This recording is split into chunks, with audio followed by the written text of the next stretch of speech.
Elon Musk sat in his office at SpaceX, the hum of machinery in the background.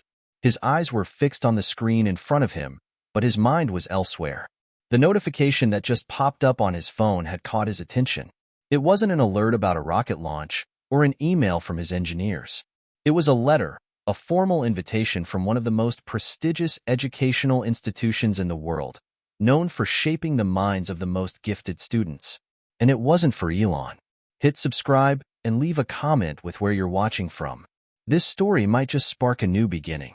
What's one thing that always pushes you forward, even when things get tough? It was for his children. Dear Mr. Musk, we have recently observed extraordinary intellectual abilities exhibited by your children. We would be honored to meet with you and your family to discuss further possibilities for their future educational opportunities. Your children's potential has caught the attention of our academic experts, and we believe we may have the ideal environment to foster their exceptional skills. Please let us know a convenient time to arrange a meeting. The letter was direct, no frills, but it sent a chill down Musk's spine. What caught their attention? What exactly did they mean by extraordinary intellectual abilities? As a parent, he had always known his kids were bright, but the thought of them standing out in such a remarkable way made him both proud and deeply curious. Elon leaned back in his chair, staring at the screen. His children, XAEA, 12, his son, and his other kids, each with their unique quirks and talents, had always been encouraged to think outside the box. From a young age, they had been exposed to books, ideas, and experiences that pushed them to think differently. But now, it seemed the world was beginning to notice. The sudden request felt like a confirmation of something he'd always known but never fully understood. There was a formula at work. A genius formula. A way of raising kids that didn't just focus on grades, but on fostering curiosity, creativity, and the ability to solve problems in unexpected ways. But was that really enough? Was there a hidden method that could take them to the next level? As the letter sat on the desk, Elon's thoughts turned inward. His own childhood had been unconventional. His parents had never pressured him to conform to traditional educational systems. Instead, they gave him space to explore and experiment, an approach that had shaped his entire life. And now, as a father himself, he couldn't help but wonder if he was following the same path. Or perhaps, just perhaps, he was doing something completely different. Something that might just hold the key to his children's success. What makes your children so extraordinary? He couldn't shake the thought.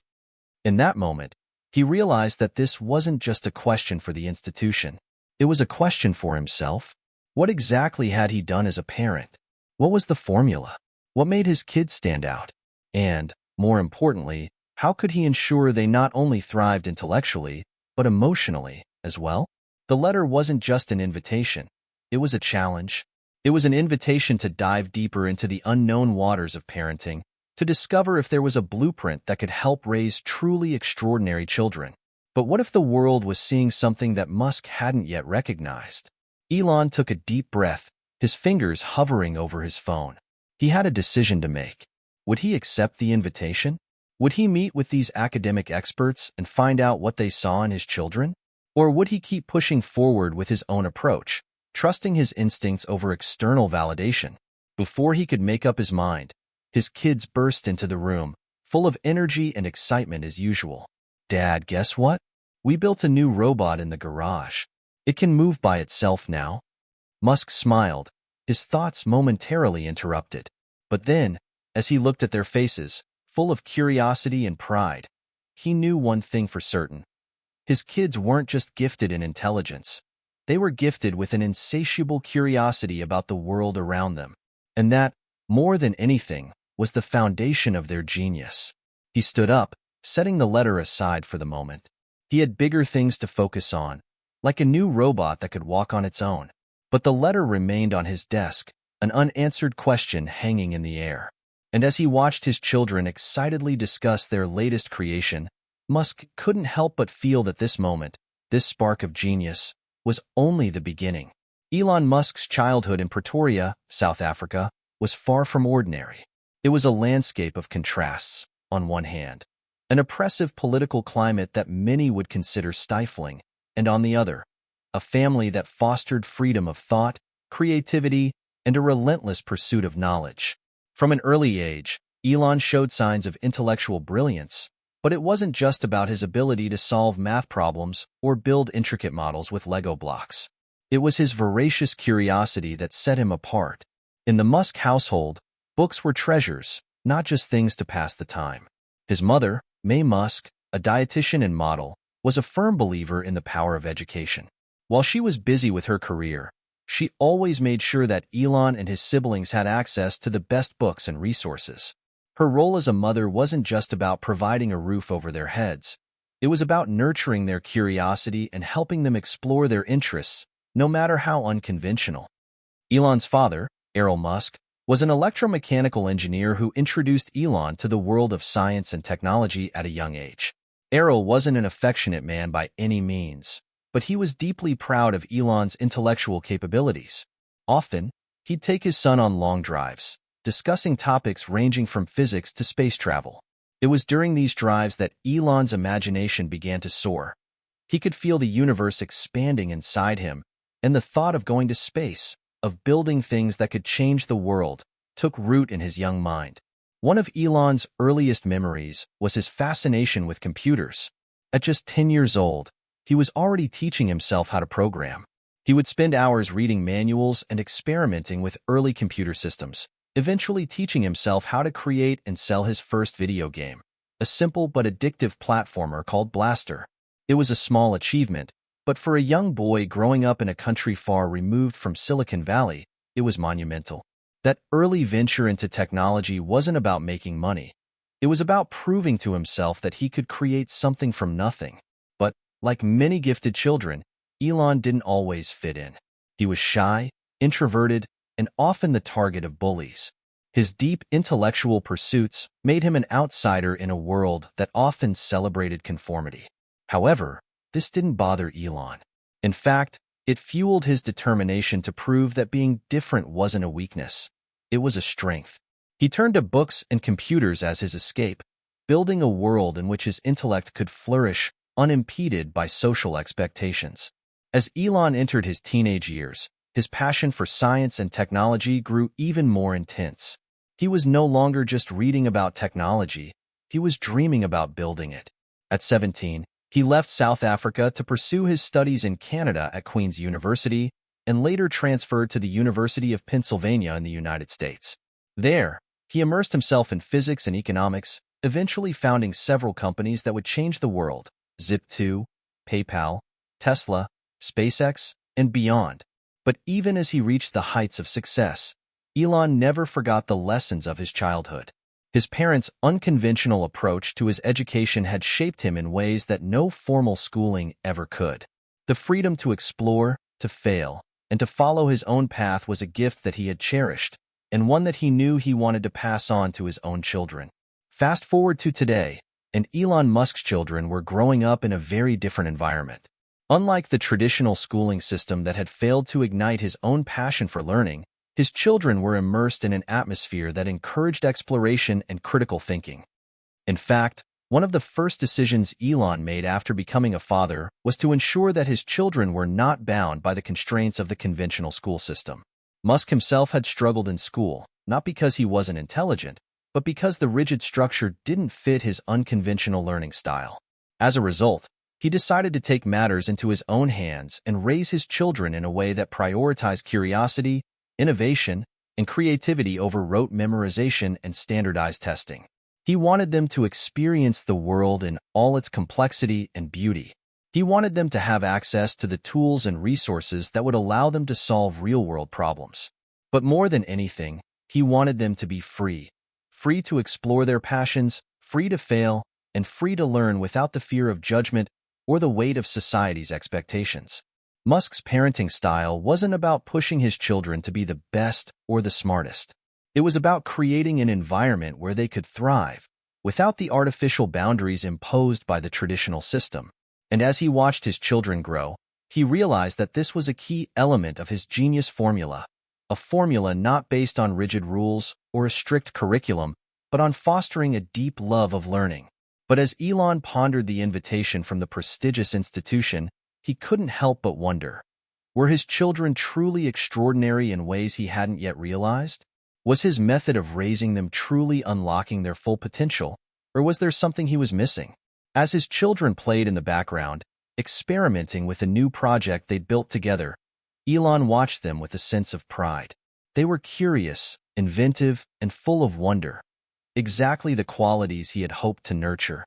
And yet, he felt that the question still lingered. Was there more to this formula? More to his parenting strategy than he had yet discovered? His thoughts were interrupted as his son, Xaea, 12, came rushing into the room, holding a small robotic car he had built with his siblings. "Dad, look. We made it move all by itself. It's got artificial intelligence." "Well, kind of," Xaea, 12 grinned proudly. Elon smiled, his mind shifting from his philosophical reflections to the immediate joy of seeing his children's curiosity unfold in real time. He knelt down to examine the car, impressed by the simple yet innovative design. He had always known his kids were special, but moments like this reminded him just how much potential they had. As he observed their excitement and passion for discovery, Elon knew one thing for certain. He was on the right path. His approach to parenting was unconventional, yes, but it was rooted in something deeply important: freedom, exploration, and the belief that intellectual curiosity should always be nurtured. His children were thriving in this environment, and it was clear to him now more than ever that the genius formula wasn't about creating a perfect blueprint for success. It was about giving his kids the space and the tools to create their own paths.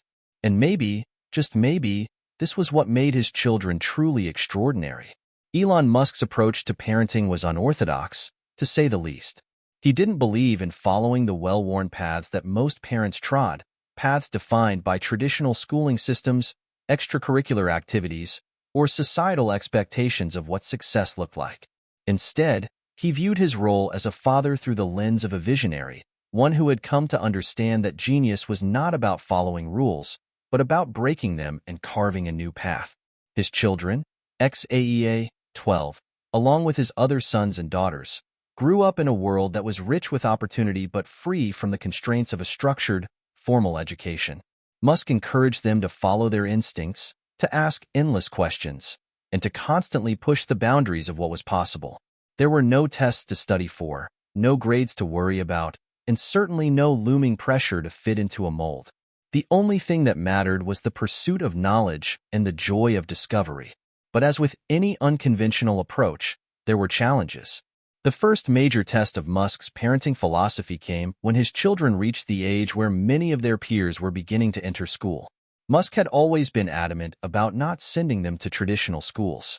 He believed the system was too rigid, too focused on conformity, and didn't allow for the kind of creative thinking and problem-solving that he valued so highly. Instead, he hired private tutors, brought in experts from various fields, and designed a curriculum that was as unique as his children's interests. This non-traditional schooling method worked wonders at first. Xaea, 12, the eldest, developed a fascination with space exploration, often spending hours poring over books on rocket science and astrophysics. His siblings, equally curious and creative, gravitated toward different fields, one immersed in artificial intelligence, another in robotics, and yet another in environmental science. Their home became a laboratory for experimentation, where failure was seen as a stepping stone to success and where ideas flowed freely, unimpeded by external expectations. But as time went on, the cracks began to show. The lack of a structured social environment started to affect them. At first, Elon didn't think much of it. His children were incredibly intelligent and seemed happy, thriving in their own world. But as they got older, he noticed subtle signs of isolation. They had few friends their age, and their interactions with other children were often awkward. They had never been taught how to navigate the complex world of social dynamics, and as much as Musk tried to focus on their intellectual growth, he began to realize that emotional intelligence was just as important. One afternoon, during a family dinner, Elon's eldest son, Xaea, 12, sat quietly at the table, pushing his food around on his plate. He wasn't his usual talkative self. When Elon asked him what was wrong, Xaea, 12 hesitated before responding. "I don't really have anyone to talk to at school," he admitted softly, looking down. The other kids don't get it. They don't understand the things I care about. And sometimes, I don't understand them either. It was a punch to the gut. Elon had always been so focused on nurturing his children's intellectual potential that he hadn't fully considered the importance of fostering their emotional development or their ability to connect with peers. This was a crucial blind spot in his formula. The isolation that had once seemed harmless was now clearly starting to take a toll. He realized that in his pursuit of genius, he might have overlooked one of the most essential elements of a child's growth: social skills and emotional well-being. The next few weeks were filled with reflection.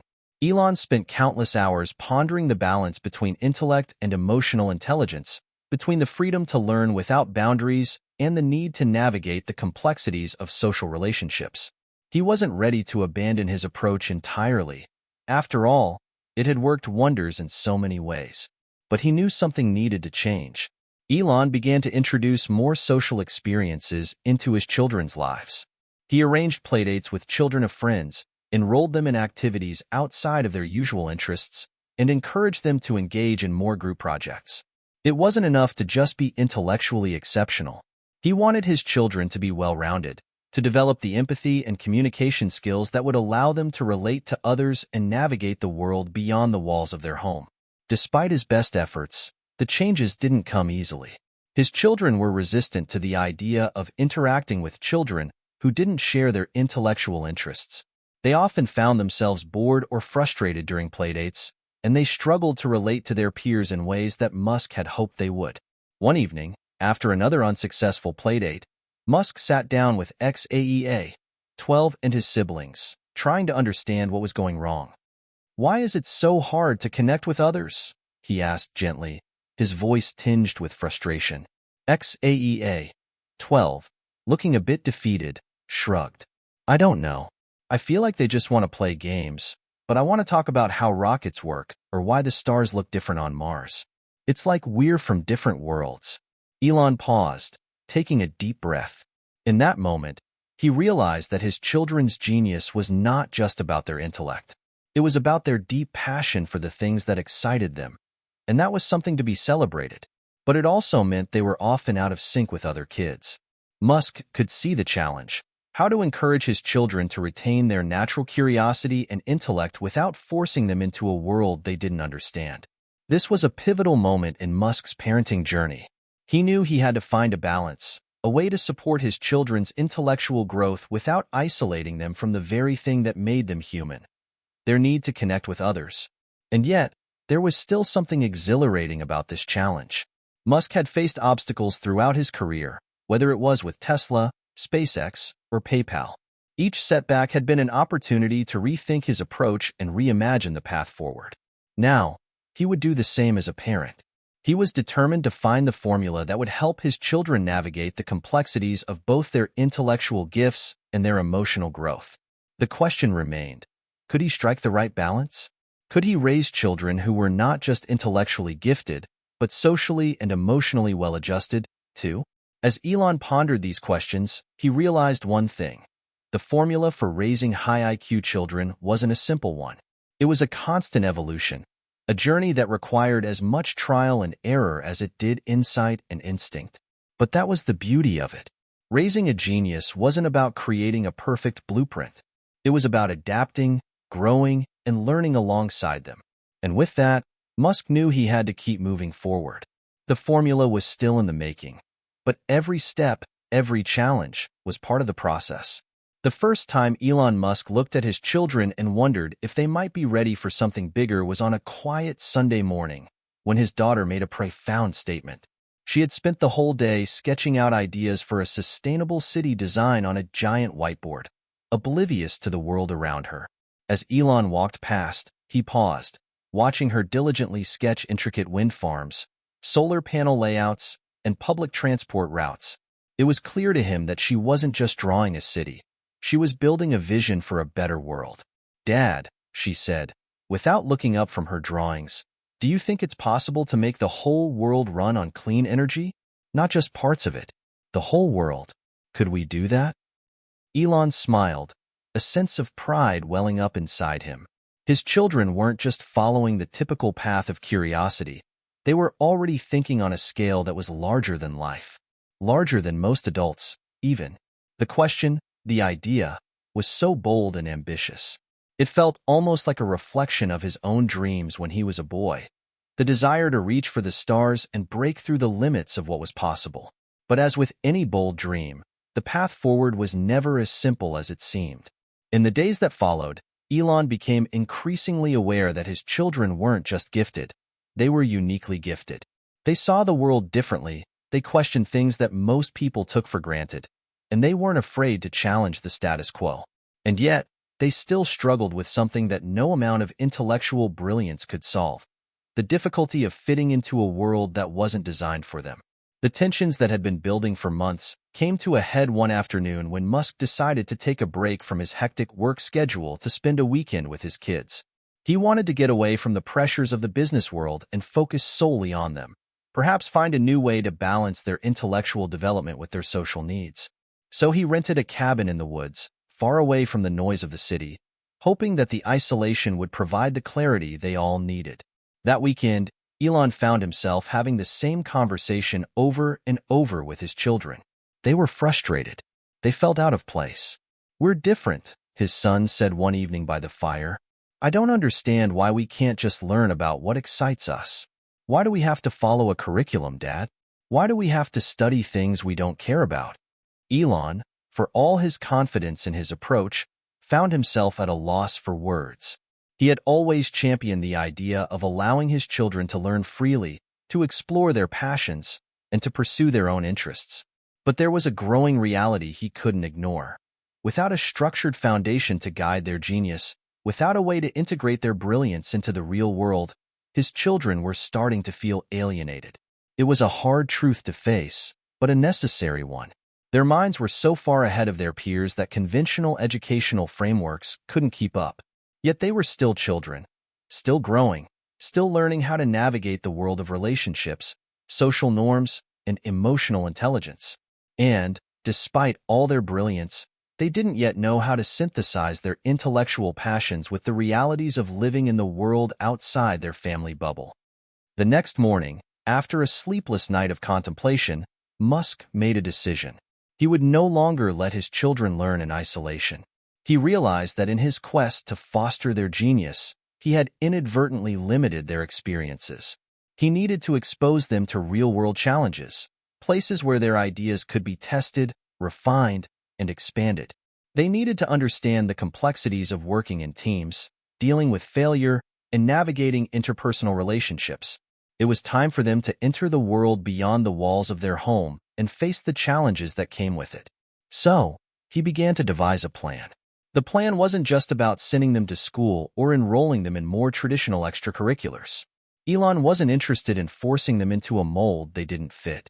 Instead, he decided that they would take part in something far more ambitious: an immersion in real-world projects where they could apply their knowledge to solve actual problems. No more abstract learning. He wanted them to be involved in ventures that mattered. But this wasn't going to be easy. While his children were incredibly gifted, they were still relatively young and lacked the kind of practical experience necessary to tackle global challenges. The world wasn't going to wait for them to grow up. They had to learn fast, and more importantly, they had to learn how to fail, how to struggle, and how to pick themselves up when things went wrong. He understood that genius, in its purest form, wasn't just about brilliance. It was about resilience, the ability to keep going when the odds were stacked against you. Over the next several months, Elon started to arrange a series of projects and opportunities that would test his children in ways they hadn't been tested before. They would work with some of the best minds in the world, participate in high-level brainstorming sessions, and take on roles in real companies dealing with real issues. From sustainable technology projects to designing innovative solutions for climate change, these projects would not only challenge their intellects, but also teach them the importance of collaboration, communication, and practical execution. It wasn't just about the work itself. It was about teaching them to think critically about how their passions could fit into the larger framework of society, to learn that genius wasn't just about inventing the next big thing, but about making that thing work for everyone.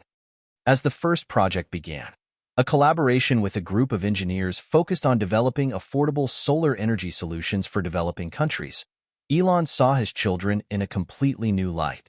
They were immersed in the complexities of real-world issues, learning to work with diverse teams of engineers, researchers, and social activists.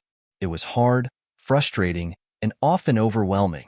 They weren't always right, and sometimes they didn't have the answers. But this was the journey of growth, of learning from failures, of refining their ideas and expanding their horizons. At the same time, Elon could see how his children's emotional intelligence was starting to improve.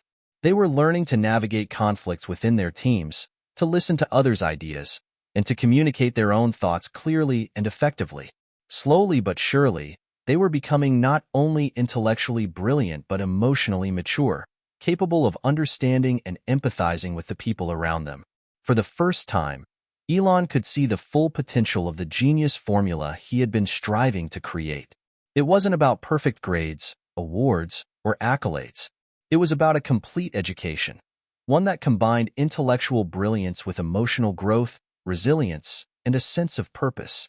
As he watched his children collaborate on a complex problem in solar energy, Elon knew they were on the right track. It had been a journey full of doubt, frustration, and setbacks, but it had also been one of discovery, growth, and transformation. The genius formula was coming together, not as a static blueprint, but as a dynamic process, one that would evolve and adapt to the changing needs of the world and his children's ever-expanding potential. And in that moment, Elon realized the path to genius was not linear. It was a winding road, filled with unexpected turns, obstacles, and challenges. But that was what made it worth walking. Elon Musk had always believed that failure was an essential ingredient in the recipe for success. But he never imagined that he would witness the raw, emotional power of failure through the eyes of his own children. It was the second major project his children had been involved in, a partnership with a startup focused on building autonomous vehicles designed for public transportation in underserved cities. Elon thought it would be a great learning experience for his kids, pushing them beyond the theoretical knowledge they had gained through books and making them confront the practical realities of engineering and innovation. The project was ambitious, even for a seasoned team of engineers.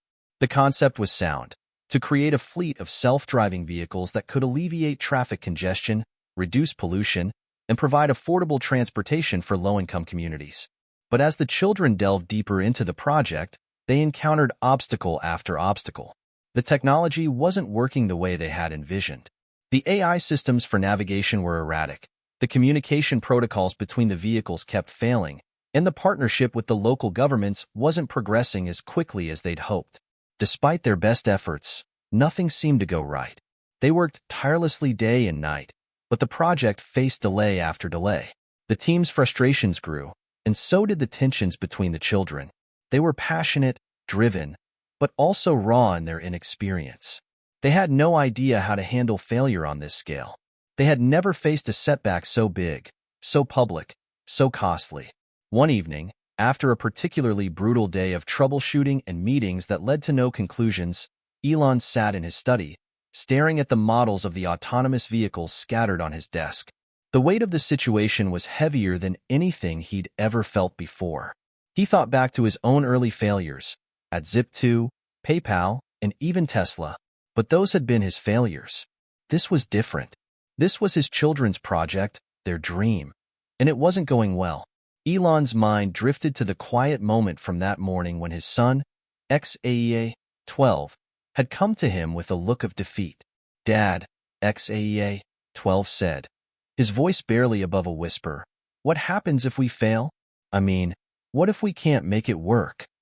Elon had never seen his son so vulnerable. It was the first time he'd ever seen doubt cloud the brilliant spark in his eyes. Xaea, 12 wasn't the kind of kid who typically expressed fear or uncertainty. He had always been unshakable, confident in his ability to figure things out. But now, in the face of failure, the cracks were showing. In that moment, Elon realized something. He had never truly prepared his children for failure, not in the way they needed. He had always encouraged them to keep pushing forward, to learn from their mistakes, but he hadn't fully understood how to help them process the emotional side of it. The fear, the disappointment, the crushing weight of a dream that seemed to be slipping away. The next day, he gathered his children together for an open conversation. They were all sitting around the table, exhausted from weeks of work, the tension palpable in the air. It was time for a reality check. Elon, one of the engineers on the team, had told him earlier, "Your kids are brilliant, but they're young. This project may be too much for them at this stage." The words stung, but he knew they were true. His children were capable, no doubt, but they weren't ready for the scale of this particular challenge.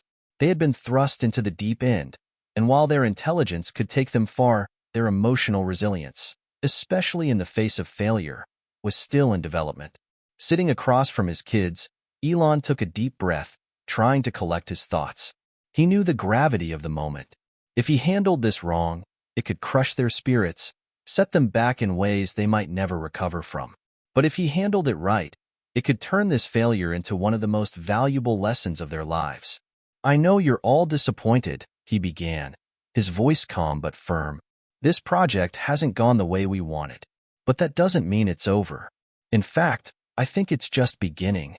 He paused, looking at each of his children, trying to gauge their reactions. They were all quiet, their faces a mixture of exhaustion and frustration. "You've all worked incredibly hard.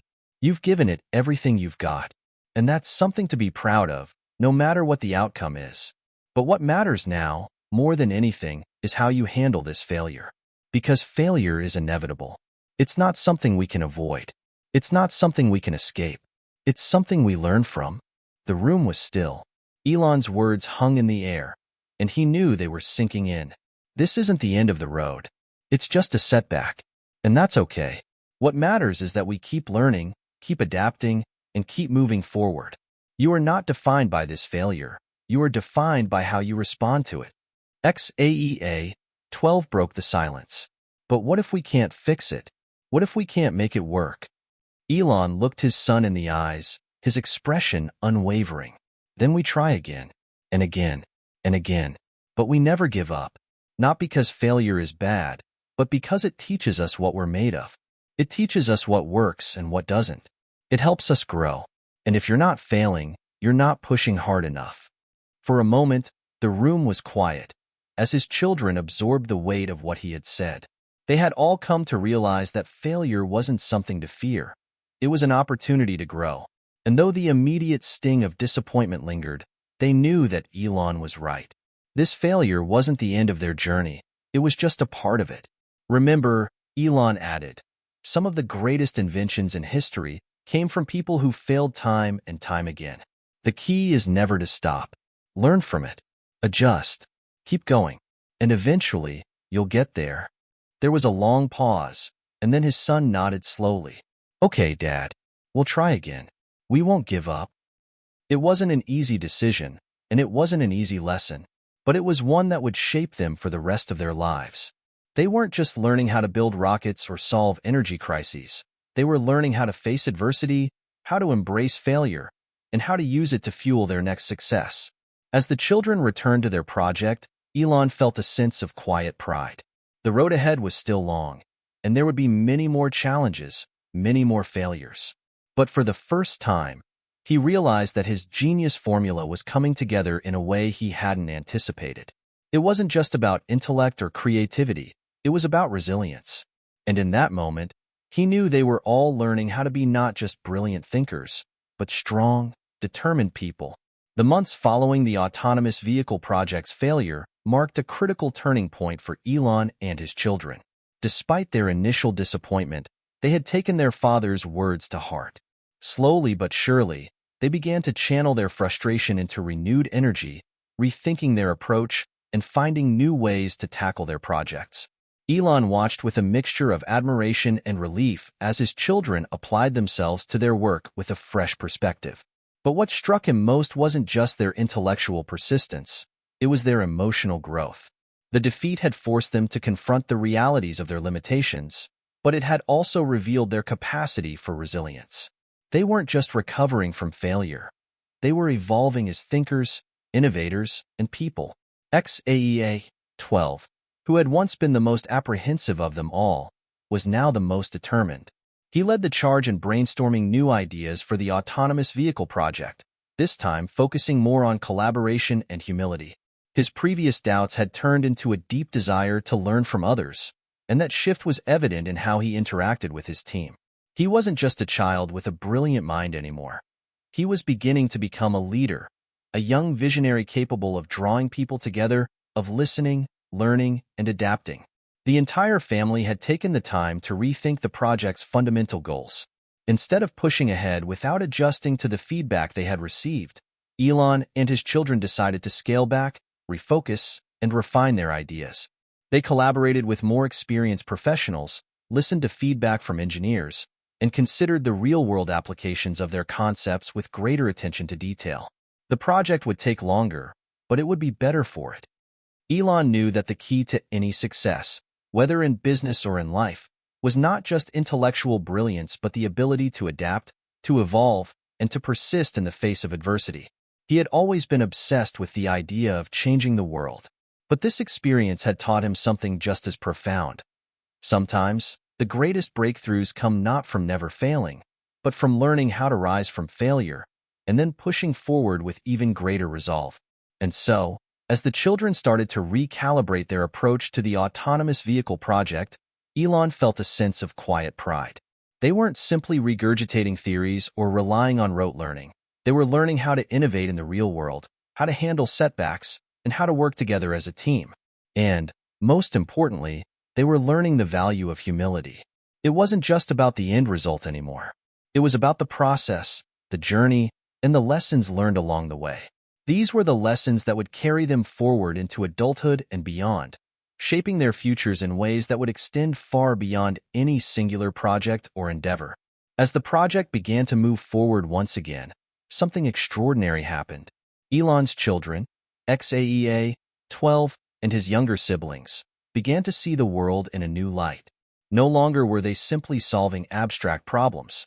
They were now thinking critically about the broader societal impact of their work. The autonomous vehicle project had become more than just a technological feat. It had become a vehicle for social change, a way to address some of the world's most pressing challenges. One day, as they sat around the table reviewing the latest version of their plans, XAEA 12 spoke up, his voice filled with a newfound sense of purpose. What if we could use these vehicles not just in cities, but to help with disaster relief?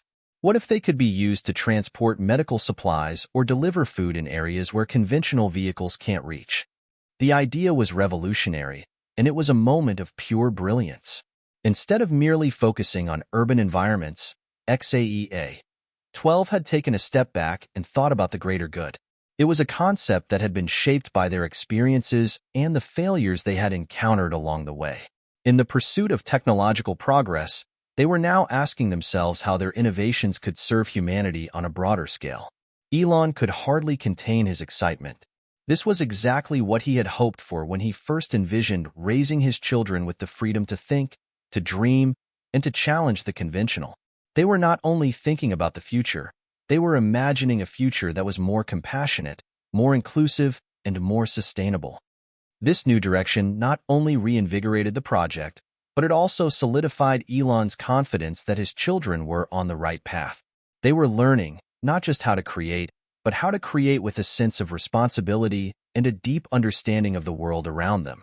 For Elon, the experience was transformative. He had always prided himself on being a visionary, someone who could see the world not as it was, but as it could be. Yet, as a father, he had learned something invaluable. Sometimes the greatest breakthroughs in parenting come not from teaching your children how to succeed, but from teaching them how to fail, how to grow through adversity and come out stronger on the other side. Through this journey, Elon realized that his parenting approach was never going to be perfect. There would always be moments of doubt, of fear, and of failure. But that was okay. It was the imperfections, the moments of vulnerability, that would make his children stronger. They would learn that the real genius was not in avoiding failure, but in embracing it as part of the journey. It was about learning how to use failure as a stepping stone, how to adapt when things didn't go as planned, and how to push through the hardest moments with resilience and grace. The experience also deepened his relationship with his children. They were no longer just a part of his grand vision. They were his partners, his collaborators in a shared mission to change the world. It was a humbling realization, one that brought them closer as a family. They weren't just united by blood.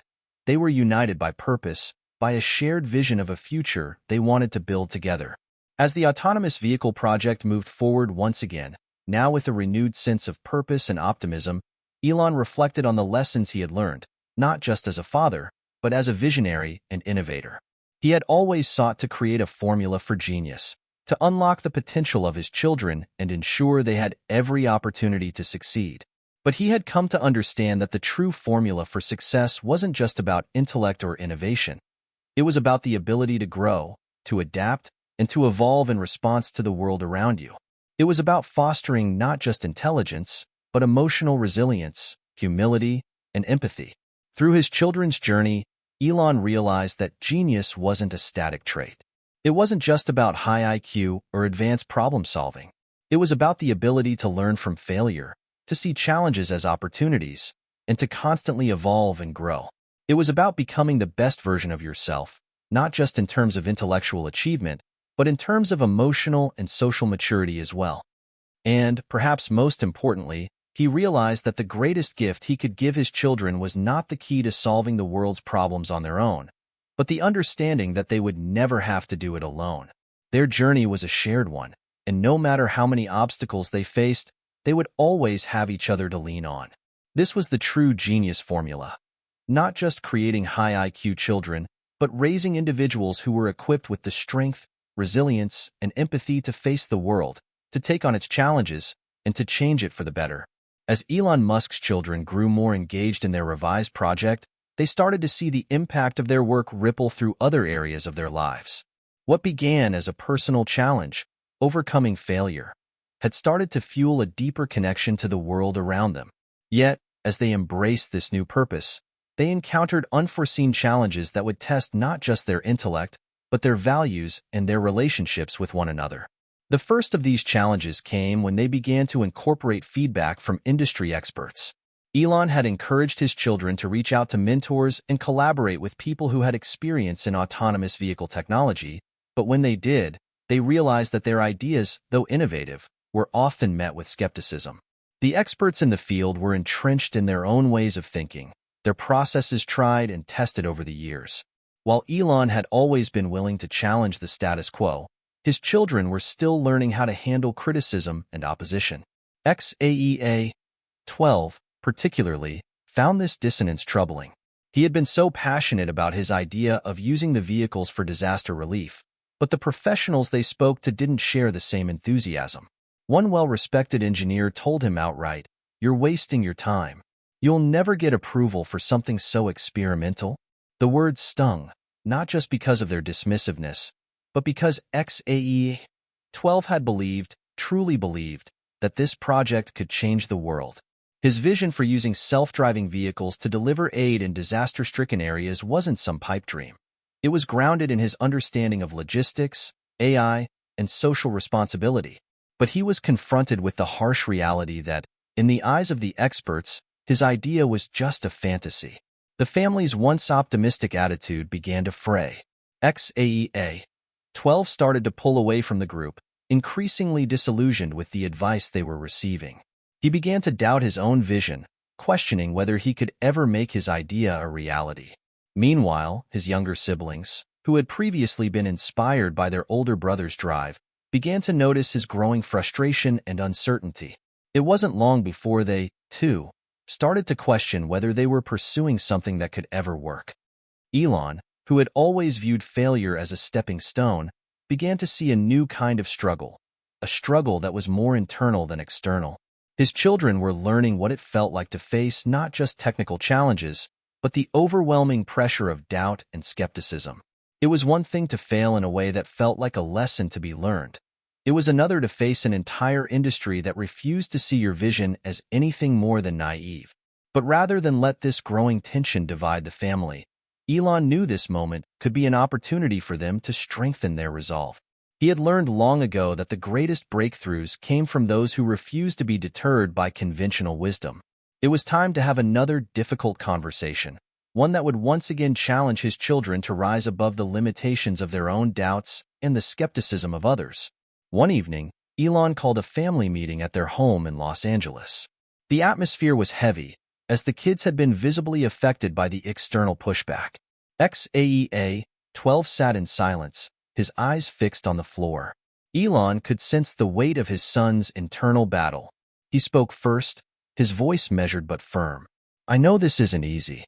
I know that the feedback you're getting feels like a wall. It's frustrating when you have a vision, something you believe can change the world, and no one else seems to see it. But you must understand this. Just because people don't believe in your idea today doesn't mean it's wrong. He paused, watching his children closely. You will face opposition in everything you do. You will have critics. Some of them will have valid points. Others will simply try to shut you down because they're afraid of change. And some, like those engineers, will challenge your ideas in ways that will shake your confidence. But this is the moment when you either let doubt control you, or you stand firm and prove that your ideas matter. Elon turned to XAEA-12. I know how deeply this affects you, but this is the battle every innovator faces. Every great inventor, entrepreneur, and creator has faced it. Someone telling them their idea is impossible, that they'll never succeed. But you're not alone in this. You have us. You have a family that believes in you. XAEA-12 lifted his head slightly, his eyes meeting his father's. But what if they're right? What if it's just too big of a challenge? What if we're just wasting our time? Elon smiled softly, a look of understanding in his eyes. Then we learn from it. We evolve. We adjust. But we never give up. His voice became more impassioned. Innovation is never about creating something that fits perfectly into the world as it is. It's about pushing the boundaries, breaking the mold, and making the world fit around your vision. If you believe in this project, if you truly believe in it, then don't let anyone, not even the most experienced engineers, convince you otherwise. But also remember, failure is not the enemy. It's the greatest teacher you'll ever have. The children were silent for a moment, processing their father's words. The tension in the room was palpable, but it wasn't just frustration anymore. It was a quiet understanding that failure, while painful, was a necessary part of their journey. They were no longer simply working to create a product. They were working to prove something, to themselves, to each other, and to the world. After a long pause, XAEA-12 finally spoke, his voice quieter but resolute. Okay, Dad. I get it. We'll keep going. We'll find a way to make it work. The family's renewed commitment to the project sparked a transformation. With a sense of clarity and determination, they regrouped and took a step back from their earlier frustrations. Instead of trying to please the industry experts or fit their ideas into existing models, they decided to approach the problem from a different angle. They would rely more on their own unique perspective, drawing from their experiences and their ability to think outside the box. The journey was far from over, and the road ahead was still full of uncertainties. But for the first time in months, Elon could see the spark of excitement return to his children's eyes. They were once again fully invested in the project, but this time, it wasn't about proving the experts wrong. It was about staying true to their vision and forging their own path. In the weeks that followed, they began to make progress. They started collaborating with smaller, more open-minded companies, ones that were less concerned with conventional wisdom and more interested in new ideas. Slowly but surely, their vision for the autonomous vehicles began to take shape in ways they hadn't anticipated.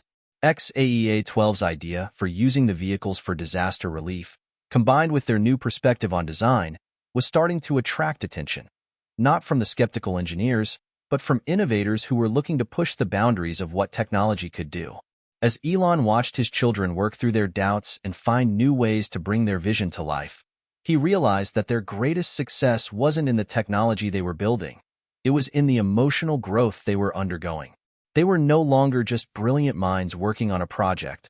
They were resilient, confident individuals who had learned how to navigate the complexities of failure, opposition, and uncertainty. And as always, Elon was there, watching proudly as they forged their own path to greatness. As Elon Musk's children dove deeper into the autonomous vehicle project, it became clear that the real battle wasn't in the technology or the engineering challenges. It was within themselves. The emotional toll of the previous months was starting to show, and while they had rallied together to push forward, they were now grappling with doubts and insecurities that couldn't easily be overcome by sheer intellect. It was Xaea 12 who felt the weight the most. Despite his resolute determination, despite his father's encouragement, there was an undercurrent of fear that threatened to drown out his confidence. The months of rejection from industry professionals, the tension within the family as they recalibrated their approach, and the constant questions about whether they were on the right track had worn him down in ways that he didn't fully understand. He had always prided himself on being able to solve complex problems. But this was something he couldn't fix with equations or lines of code. The tipping point came one evening when Xaea 12 was sitting alone in his room, staring at the pile of research papers and blueprints spread across his desk. He had been working late, poring over calculations and designs, but it felt like everything he was doing was spinning in circles. It wasn't just about the project anymore. It was about him. It was about whether he was even capable of seeing it through, of making his dream a reality. A knock on the door broke his spiraling thoughts. It was his father, Elon. "I thought I'd find you here," Elon said, his tone soft but firm, sensing the storm inside his son's mind. "Can we talk?" Xaea 12 nodded, the weight of the conversation ahead pressing down on him. He had tried so hard to hide his frustration, but at that moment, it all came pouring out. He slammed his hand on the desk, the papers fluttering in the air. "Dad, what if I'm not good enough? What if I'm not cut out for this? What if the world doesn't need my ideas, or anyone else's ideas, for that matter? I've been working for months, and it feels like we're getting nowhere. I don't know how to keep going." Elon sat down beside him, his face solemn but understanding. He had seen this in countless brilliant minds before, including his own. The crushing weight of doubt. The voice that tells you you're not enough. Listen to me," Elon said, his voice steady. "What you're feeling, that's the hardest part. But it's also the most important part. You see, it's not the fear that's the problem. It's how you deal with it. You have to face it, acknowledge it, and move through it. But you don't have to do it alone." Xaea 12's eyes welled with frustration, but Elon placed a hand on his shoulder. "This project isn't about getting everything right the first time. It's about learning, growing, and finding the strength to keep going when it feels like everything is falling apart. The fact that you're struggling right now, well, that means you're pushing your limits. And that's exactly what you need to do." Xaea 12 let out a breath he didn't realize he'd been holding. "But what if we're wrong? What if it's just a fantasy?" Elon smiled faintly. "Then we learn from it. There's no such thing as failure, only feedback. Every mistake, every setback, it all leads you one step closer to the truth. And you won't find that truth without struggle, without doubt, without fear." The silence between them hung in the air for a few moments. Elon could see the weight slowly lifting from his son's shoulders, but he knew it wasn't over. This wasn't a conversation that would fix everything, not instantly.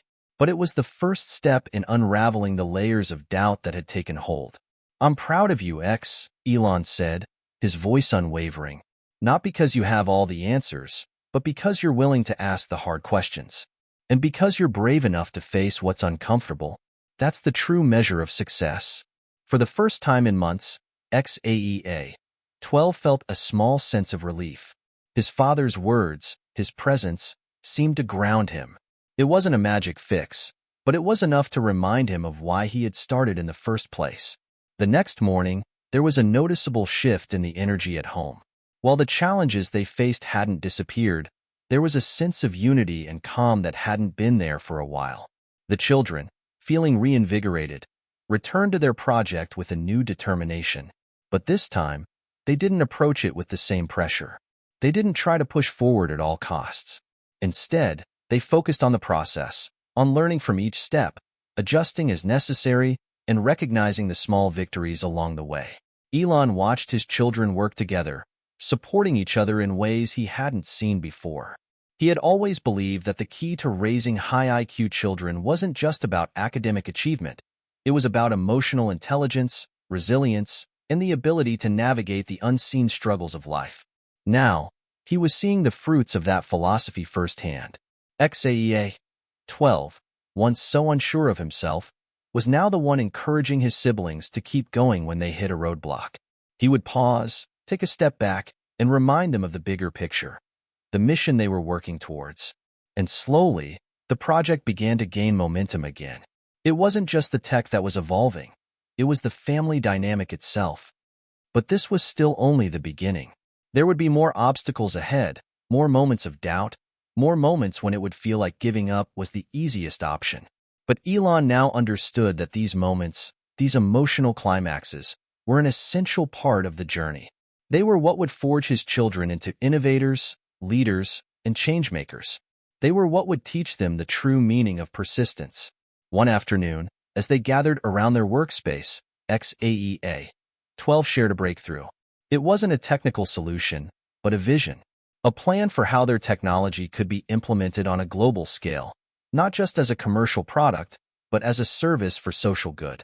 He spoke about their autonomous vehicles becoming part of a global network for emergency response, where they could provide life-saving resources to remote areas, deliver food to war zones, or evacuate people from disaster zones.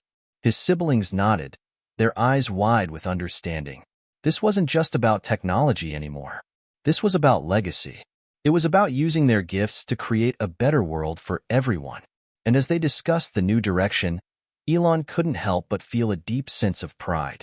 His children had arrived at a place where they understood the true impact of innovation, not just as a way to make money, but as a way to change lives. For the first time in a long while, Elon felt like the project was no longer just his. It belonged to all of them. And in that moment, he knew that no matter where the road led, they would face it together. The weeks following their emotional breakthrough brought a renewed sense of purpose to Elon Musk's children. They were no longer just working on a high-tech project for the sake of innovation. Now, they had a vision, a compelling, world-changing vision. But while their hearts were aligned, the technical challenges had only just begun. Their idea for autonomous vehicles, now integrated into the realm of emergency disaster relief, had the potential to save countless lives. However, it also required an immense amount of coordination, testing, and refinement, far more than they had initially anticipated. At first, everything seemed like a linear progression. They were developing cutting-edge software that would allow their self-driving vehicles to not only navigate complex environments, but also to identify obstacles, deliver medical supplies, and evacuate people from dangerous situations. Their concept was well on its way to becoming a reality, and it felt like nothing could stand in their way. But then, disaster struck. One night, while testing the software in a controlled environment, they encountered a glitch, one that, on the surface, seemed minor. The system failed to recognize a simulated roadblock in its path. The vehicle stopped dead in its tracks, halting the testing process. At first, they thought it was a simple bug in the code. But as they ran more tests, the issue escalated. The vehicle was unable to properly adjust its route when faced with certain types of obstacles, a significant flaw if they were going to rely on this technology to navigate disaster zones. The news hit like a bombshell. The project, which had seemed like a sure success, was suddenly at risk of collapsing. The team was forced to confront a hard truth. They had underestimated how complex the task was. The global network of emergency services they had envisioned was not something that could be easily built or implemented. There were a million small details, technical, logistical, and ethical, that needed to be addressed, and the vehicle's software wasn't even close to being ready for the field. Elon watched as his children processed the setback. XAEA-12, once so confident in his vision, was the first to express frustration. "We've come so far, and yet it feels like we're back at square one," he said, his voice tinged with doubt. But instead of retreating into his usual space of problem-solving, XAEA-12 found himself overwhelmed. For the first time, the project seemed too big, too complicated, too much to handle. Elon knew this moment of doubt was inevitable. He had faced similar hurdles in his own journey, moments where the odds felt insurmountable, where failure seemed imminent. But what he also knew was that the greatest breakthroughs never came from staying in the comfort zone. They came when everything appeared to fall apart, and yet the people who persisted found a way to keep moving forward. He called the family together for a meeting. "We've hit a roadblock, and it's bigger than any of us expected," Elon began, looking at his children, each of whom was visibly deflated. "But here's the thing, this isn't the end. This is the beginning of something new." We've just discovered where the real challenge lies. And this is where we either give up or dig deeper. Elon paused for a moment to let his words sink in. This is the moment that separates those who create change from those who just talk about it. We are not going to let this glitch define us. We will fix it, but we'll also learn from it. We'll approach this with the mindset that every setback is just a stepping stone toward success. The children were quiet, taking in their father's words. Xaea, 12, his face tight with frustration, was the first to respond. What do we do now, Dad? How do we fix this? Elon smiled softly, a glint of determination in his eyes. We go back to the drawing board. We break it down, step by step, and we ask for help. No one changes the world alone. We'll reach out to other experts, build a broader network, and we'll take the time we need to make sure this system is perfect. But more than that, we need to remember why we're doing this. We're not doing this for accolades or fame. We're doing this because the world needs it. And if we don't give up, we can make it work. The team spent the next few weeks immersed in the task at hand, but this time, their approach was different. They reached out to more experts in the fields of AI, logistics, and emergency response. They consulted with disaster relief organizations to better understand the true nature of the challenges on the ground. They didn't just focus on fixing the glitch. They sought to understand the broader context of what their technology could achieve. They also began to open up more to one another, working collaboratively in ways they hadn't before. The tension that had clouded their earlier efforts slowly started to dissipate. With each day, they worked toward the realization that success wasn't a straight line. It was a series of iterative improvements, each one building upon the last. They weren't just testing their software anymore. They were testing their ability to adapt, to learn, and to grow. Xaea, 12, in particular, seemed to come into his own. As they continued refining the software, he took on a leadership role within the group, drawing on his vision and passion to push them forward.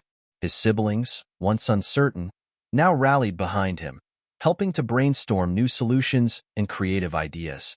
It was clear that each of them brought something unique to the table, and together, they formed a formidable team.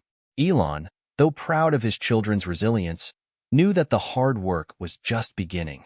The real test was not whether they could overcome this obstacle, but whether they would keep going after the next one, and the next, and the next. The breakthrough came one quiet evening, as they were testing the system again. This time, the vehicles responded seamlessly, recalibrating their routes with astonishing precision when encountering unexpected obstacles. The glitch was gone, but more importantly, the entire system seemed to have been enhanced. The vehicles were no longer just autonomous. They were becoming adaptable, intuitive. In that moment, the magnitude of their work hit them. They were no longer just building a piece of technology. They were creating something that could change the world, something that could save lives in ways they had only imagined.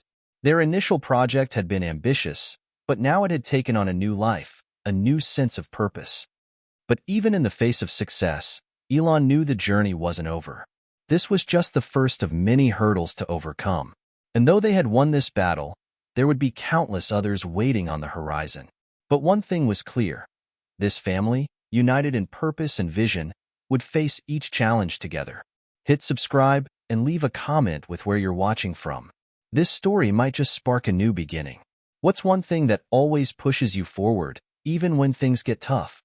The breakthrough was exactly what Elon Musk and his children had been waiting for. But as they celebrated the successful test of their autonomous disaster response vehicles, the reality of what came next began to sink in. The hardest part of the journey was still ahead.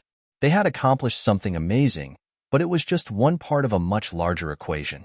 The technology had to be perfected, deployed, and scaled. The world wasn't waiting, and disaster could strike at any moment. They had solved the initial problem, but now they faced the ultimate test. The world would only trust this technology if it could prove itself in real-world conditions. As they moved forward, they realized that every small detail, every algorithm, every sensor, every safety measure had to be flawless.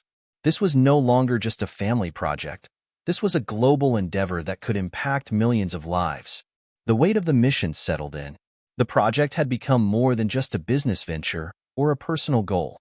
It was a responsibility, one that felt heavier with each passing day. Elon could see it in his children's eyes. They weren't just thinking about their future careers or the potential to revolutionize the world. They were thinking about how the technology would save lives in places like earthquake-ravaged cities, war zones, and flood-stricken areas. They had given it everything, but would it be enough? As they moved forward with the final stages of testing, a new challenge emerged.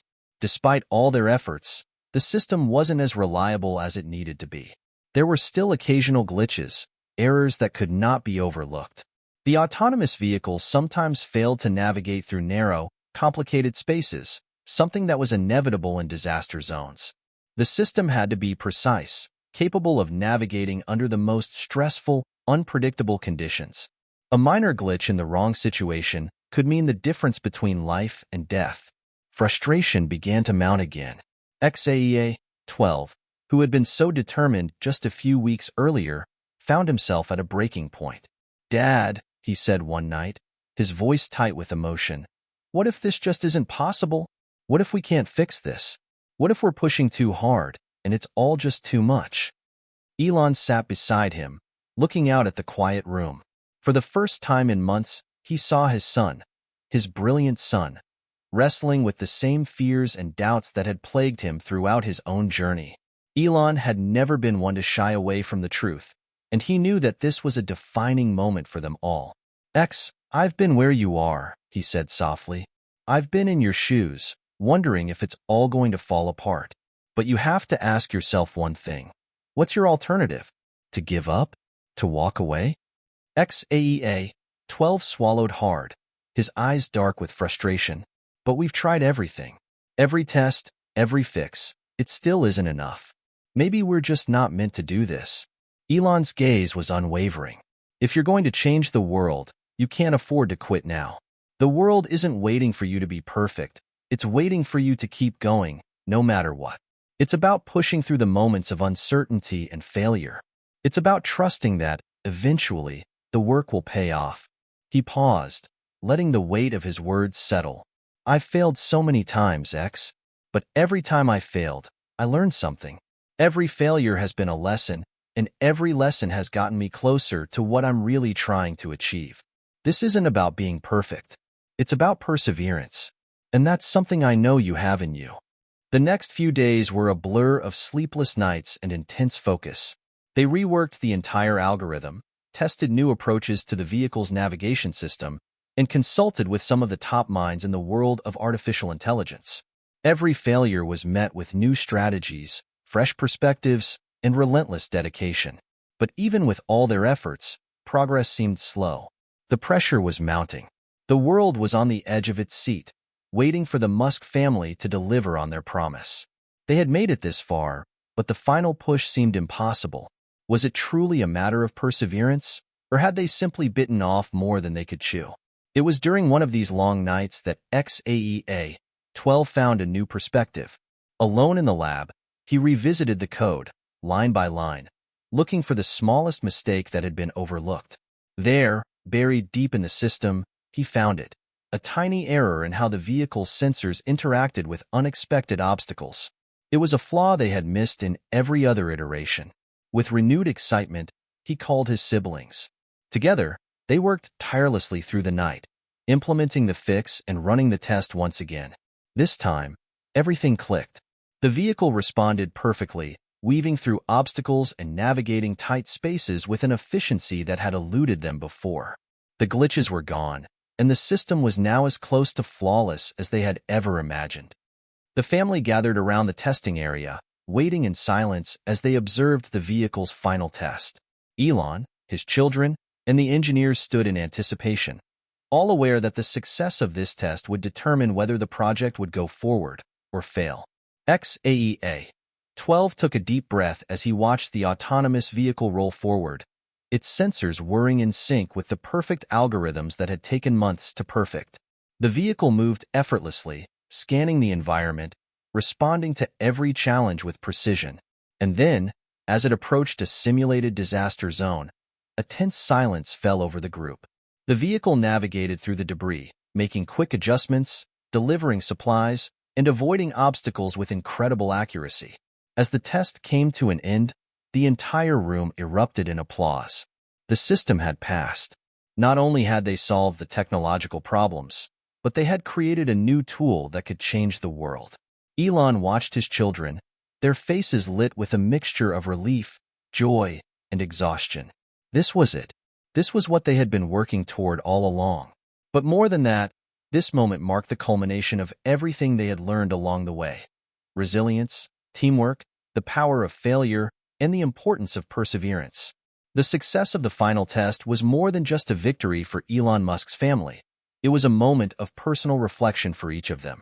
The autonomous disaster response vehicles were now operational, ready to be deployed in real-world situations where they could save lives.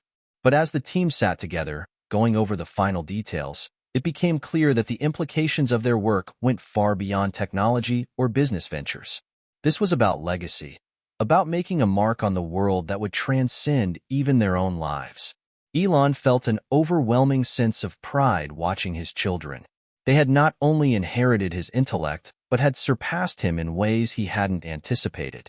They had faced failure, self-doubt, and seemingly insurmountable obstacles, but they had kept going. They hadn't just built a product, they had crafted a vision for a better future, one that prioritized human lives above all else. And as they neared the final stages of their project, it became evident that this was the beginning of something even bigger than they had ever imagined. The next morning, as they gathered around the table for their final meeting, the mood was different. There was no more stress, no more frustration, only calm and quiet satisfaction. Elon looked around at his children, Xaea, 12, his natural leader, Kai, who had become an expert in the logistics of deployment, and Saxon, who had fine-tuned the vehicle system to perfection. Their dedication had led them to this point, and now they had to decide how to move forward. "We've done it," Elon said, his voice steady but filled with emotion. "But this isn't the end. This is just the beginning. Now, it's time to take everything we've learned and apply it on a global scale." Xaea, 12, looking at the others, nodded in agreement. "It's time to put our work to the test, not just in controlled environments, but in the real world, where lives are at stake. We've built the foundation. Now we have to build the infrastructure to support it." Saxon, always the detail-oriented one, raised a concern. "We still need to figure out how to partner with disaster relief organizations, governments, and NGOs to get this out there. It's not enough to have the technology. We need to ensure that it's being used effectively." Elon smiled. His children had not only become capable innovators, but they were also thinking about the broader picture. They were now focused on how to make their success sustainable, not just for their own futures, but for the communities they sought to help. As the family discussed their next steps, Elon couldn't help but reflect on the journey that had brought them here. The struggle, the setbacks, the breakthroughs, all of it had led to a single, powerful realization. The key to success wasn't in technical prowess alone. It was in the heart of the mission. Each of his children had grown in their own way. Xaea, 12, had evolved from a young prodigy with big ideas into a leader who could carry the weight of responsibility. Kai, who had initially struggled with self-doubt, had become the team's logistical genius, ensuring that the project would be implemented in the real world. Saxon, the youngest, had transformed into the critical problem solver, always asking the right questions and finding innovative solutions. Together, they had formed an unbreakable bond, not just as siblings but as partners in something far greater than themselves. They had learned a vital lesson, that progress wasn't linear. Success didn't happen overnight. It was the culmination of 1,000 tiny decisions, failures, corrections, and moments of inspiration.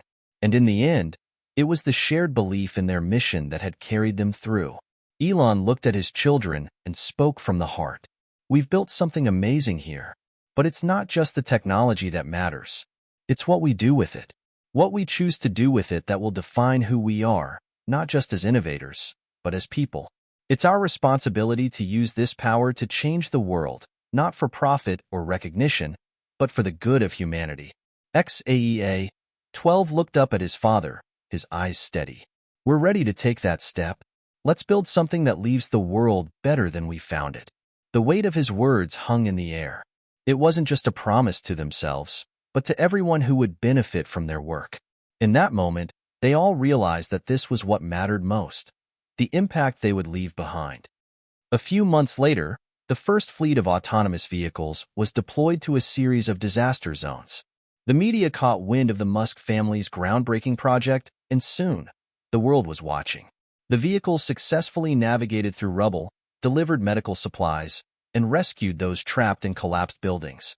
In the weeks that followed, more vehicles were deployed across the globe, from hurricane-hit islands to wildfire-ravaged forests. The technology had saved lives, provided hope, and brought relief to places where human intervention had once seemed impossible. In the wake of their success, Elon's family became the face of the project, not just because they were the innovators behind it, but because they embodied the very ideals they sought to promote: perseverance, responsibility, and a deep commitment to making the world a better place. Elon could see the impact of their work not just in the success of the technology, but in the way his children had grown into leaders in their own right. They had gone from merely being the children of a tech mogul to becoming powerful, independent forces for good. Each of them had developed their own path, their own vision, and had contributed something unique to the family's legacy. But as proud as Elon was, he knew that the work wasn't done.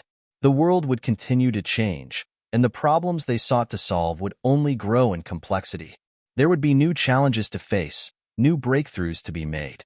And one thing was clear: the Musk family, united by their vision, would face it all together. Looking back, Elon thought about the journey they had taken. From the uncertainty at the start to the breakthroughs that followed, and finally, to the life-saving technology that had been put into the hands of the world. It had been a hard journey, filled with moments of self-doubt and failure, but also filled with incredible growth. He thought about the lessons he had learned along the way, both as a father and as an innovator. Raising high IQ kids wasn't just about nurturing their intelligence. It was about nurturing their resilience, their sense of purpose, and their ability to navigate the ups and downs of life. It was about teaching them that failure was never the end but a stepping stone to greater success. And, most importantly, it was about helping them find their own way in the world, not as a reflection of his dreams, but as individuals with their own potential to shape the future. As they sat together in the quiet of the evening, discussing their next big project, Elon realized something fundamental. They had already changed the world, but more importantly, they had changed themselves. They had found not only their voices as innovators, but also as human beings who understood that success wasn't about technology or wealth. It was about making a difference. The world had taken notice. What began as an ambitious project in a small lab had now transformed into a global movement. Elon Musk's family, once seen as the heirs to an empire of technology, had proven that they were more than just the offspring of a billionaire. They were innovators in their own right. Their disaster response vehicles had saved countless lives in regions ravaged by natural disasters. But even as the vehicles were deployed across the globe, the Musk family knew that their journey was far from over. The technology they had developed was just the beginning of something far larger, an initiative that would span generations. As they sat around the table one evening, a quiet, powerful realization settled in. They had reached a new crossroads in their mission. They had built something that worked, but how could they scale it? How could they ensure that their creation continued to evolve in a way that would benefit all of humanity? Elon, ever the visionary, leaned forward. "What we've done so far is just the first step," he began. "The next phase is scaling this technology, integrating it into every corner of the world where it's needed. And, more importantly, we have to think bigger. We're not just solving one problem. We're creating an entire ecosystem that will change the way people respond to disasters. But to do that, we need to expand our thinking. We need to develop not just vehicles, but systems, networks, and partnerships." His children, each with their own strengths and unique perspectives, exchanged looks. Xaea 12, the natural leader, nodded thoughtfully. "We've spent so much time focusing on perfecting the technology, but we've barely scratched the surface of how we can make this a global, scalable solution. We need to bring more people into the fold, experts from all industries, people who understand infrastructure, logistics, government regulation, and disaster recovery." Saxon, ever the detail-oriented one, chimed in, "And we need to ensure that this technology is as sustainable as it is effective. It's not enough to save lives in the short term. We need to think about the long-term impact. What happens when the disaster is over? How do we integrate these solutions into rebuilding efforts, into prevention? Kai, who had taken the lead on logistics, leaned forward with determination. The infrastructure side is key. We have the vehicles. We have the tech. But we also need to be able to deploy them quickly, efficiently, and effectively. We need to build a network of partners, governments, NGOs, relief agencies. Without them, our technology is just a tool sitting on a shelf. Elon smiled, feeling a profound sense of pride. They were no longer just talking about fixing a problem. They were thinking about reshaping entire systems. This was a new level of thinking, one that would push them to not only develop innovative technology, but to build frameworks that would allow their creations to scale globally. To move forward, the Musk family knew they would have to collaborate with those outside their immediate circle. Building a global network of experts and institutions was essential, and Elon wasn't just looking for technical minds. He needed visionaries, problem solvers, and people with diverse backgrounds who could see the world through different lenses. Elon reached out to various humanitarian organizations, disaster relief agencies, and government officials. They wanted to partner with the best and brightest in the field, people who could help them navigate the complexities of global deployment. But it wasn't just about finding the right partners. It was about creating a shared vision for what the world could look like in the future, one where technology and human compassion worked hand in hand to solve the world's most pressing problems. Elon's children took a direct role in these conversations, traveling to meet with potential partners, speaking at conferences, and advocating for their cause. Xaea, 12, with his sharp mind and confident voice, became a spokesperson for the family's mission. Kai worked with international organizations to streamline logistics and ensure that their technology would be ready for deployment at a moment's notice. Saxon, ever the systems thinker, began developing a roadmap for how the vehicles could be integrated into existing disaster relief operations. But perhaps the most important step was the realization that true innovation wasn't just about technology, it was about creating connections. They were building a network not just of vehicles, but of people who shared their passion for making the world a better place. While the technology had already proven itself, the Musk family knew they could not do this alone. They needed to work alongside governments, NGOs, and corporations to scale their project and ensure it had the maximum impact. They needed to create a reliable system that could respond to disasters on a global scale, something that would not only provide immediate relief, but also help rebuild communities long after the immediate crisis had passed. They started by working with governments to establish partnerships, offering the technology for use in emergency situations. The Musk family understood that the success of their project depended on its ability to integrate into existing frameworks, whether that meant collaboration with military logistics, local authorities, or international aid organizations.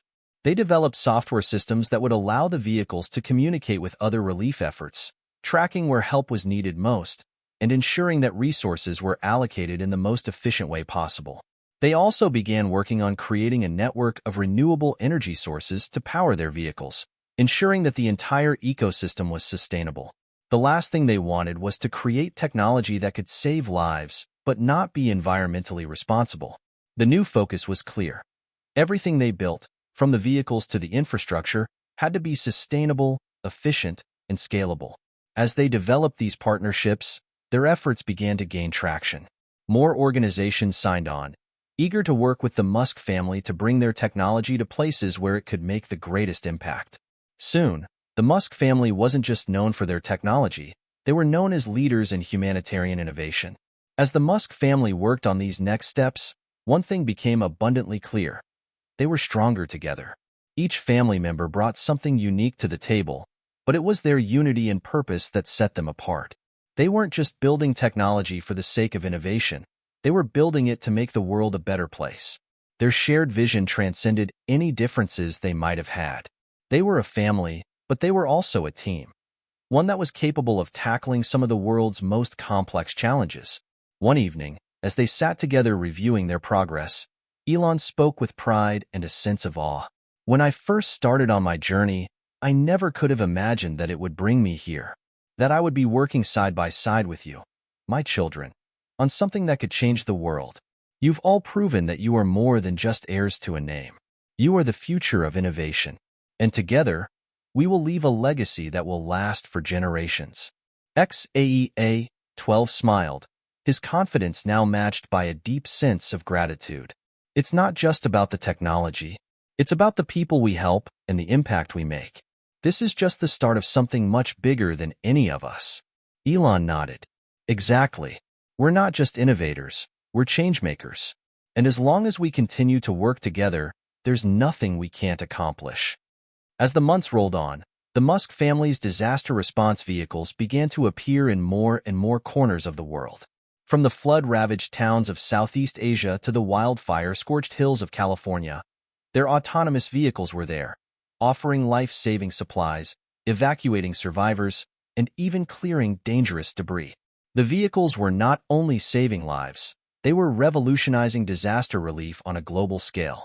Yet, as the scope of their success grew, so did the enormity of the task ahead. Elon and his children had built something incredible, but they all knew that the true test wasn't just about creating a solution. It was about ensuring that solution could evolve, grow, and stand the test of time. The journey was far from over. They needed to adapt to new challenges, new technologies, and new global concerns. The world was changing rapidly, and the next phase of their mission would require even more innovation and foresight. Sitting around the table in the family's private office, Elon addressed the team. His children were there, their eyes focused, their minds racing with possibilities. "We've come a long way," Elon began, "but we've only just begun to scratch the surface. We need to ask ourselves, how can we make this system even more adaptive? How can we ensure that what we've built isn't just a short-term fix but a permanent solution?"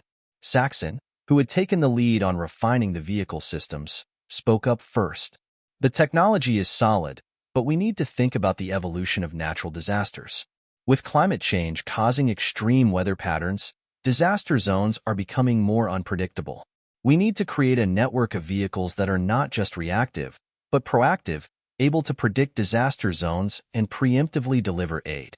XAEA-12, who had become a natural leader in the team, leaned forward. "We could also look at developing AI that is capable of working in real time with global disaster data.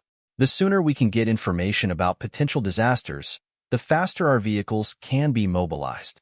But we need to build partnerships with global organizations, agencies like the UN, Red Cross, and governments, to share data and resources."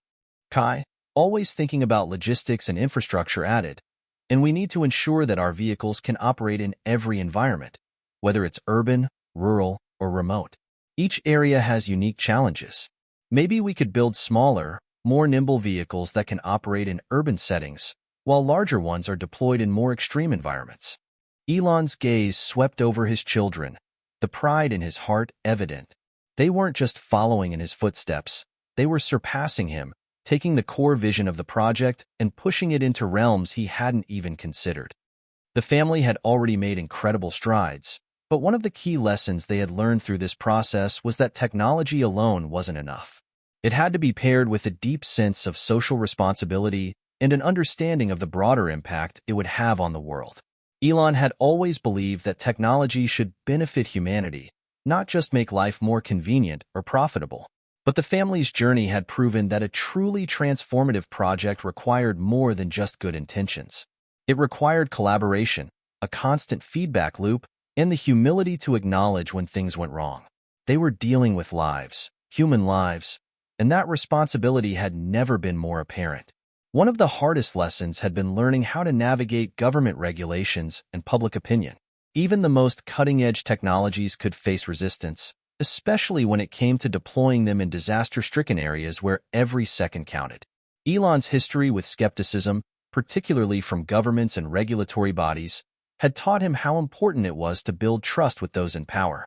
Without that trust, even the best technology would fail to reach the people who needed it most. To address this, the Musk family began working on public outreach, educating the global community about the potential benefits of their work. They held global conferences, spoke at the UN, and engaged directly with disaster relief organizations, answering questions, addressing concerns, and building relationships. They weren't just selling technology, they were building a new paradigm for how the world could respond to disasters. And this shift in perspective didn't just stop with the world at large. The family knew that they had to continue growing as individuals, learning from the communities they were working to help.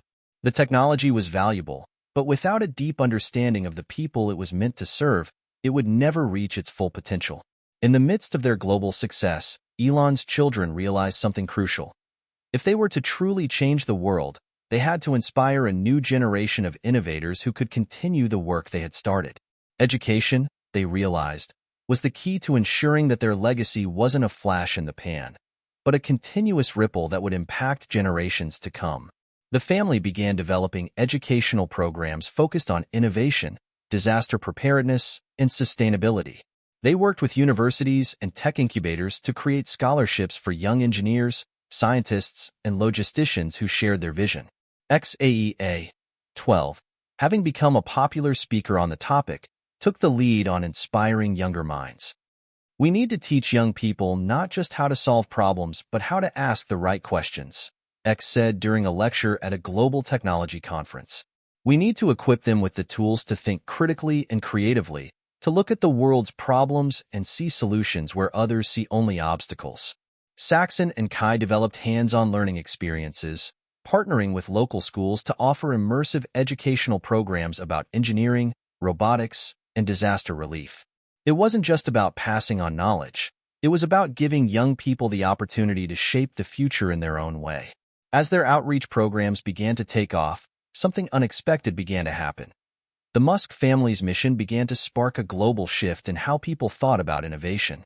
From small tech startups to massive corporations, everyone was beginning to recognize that their work was about more than just creating new products.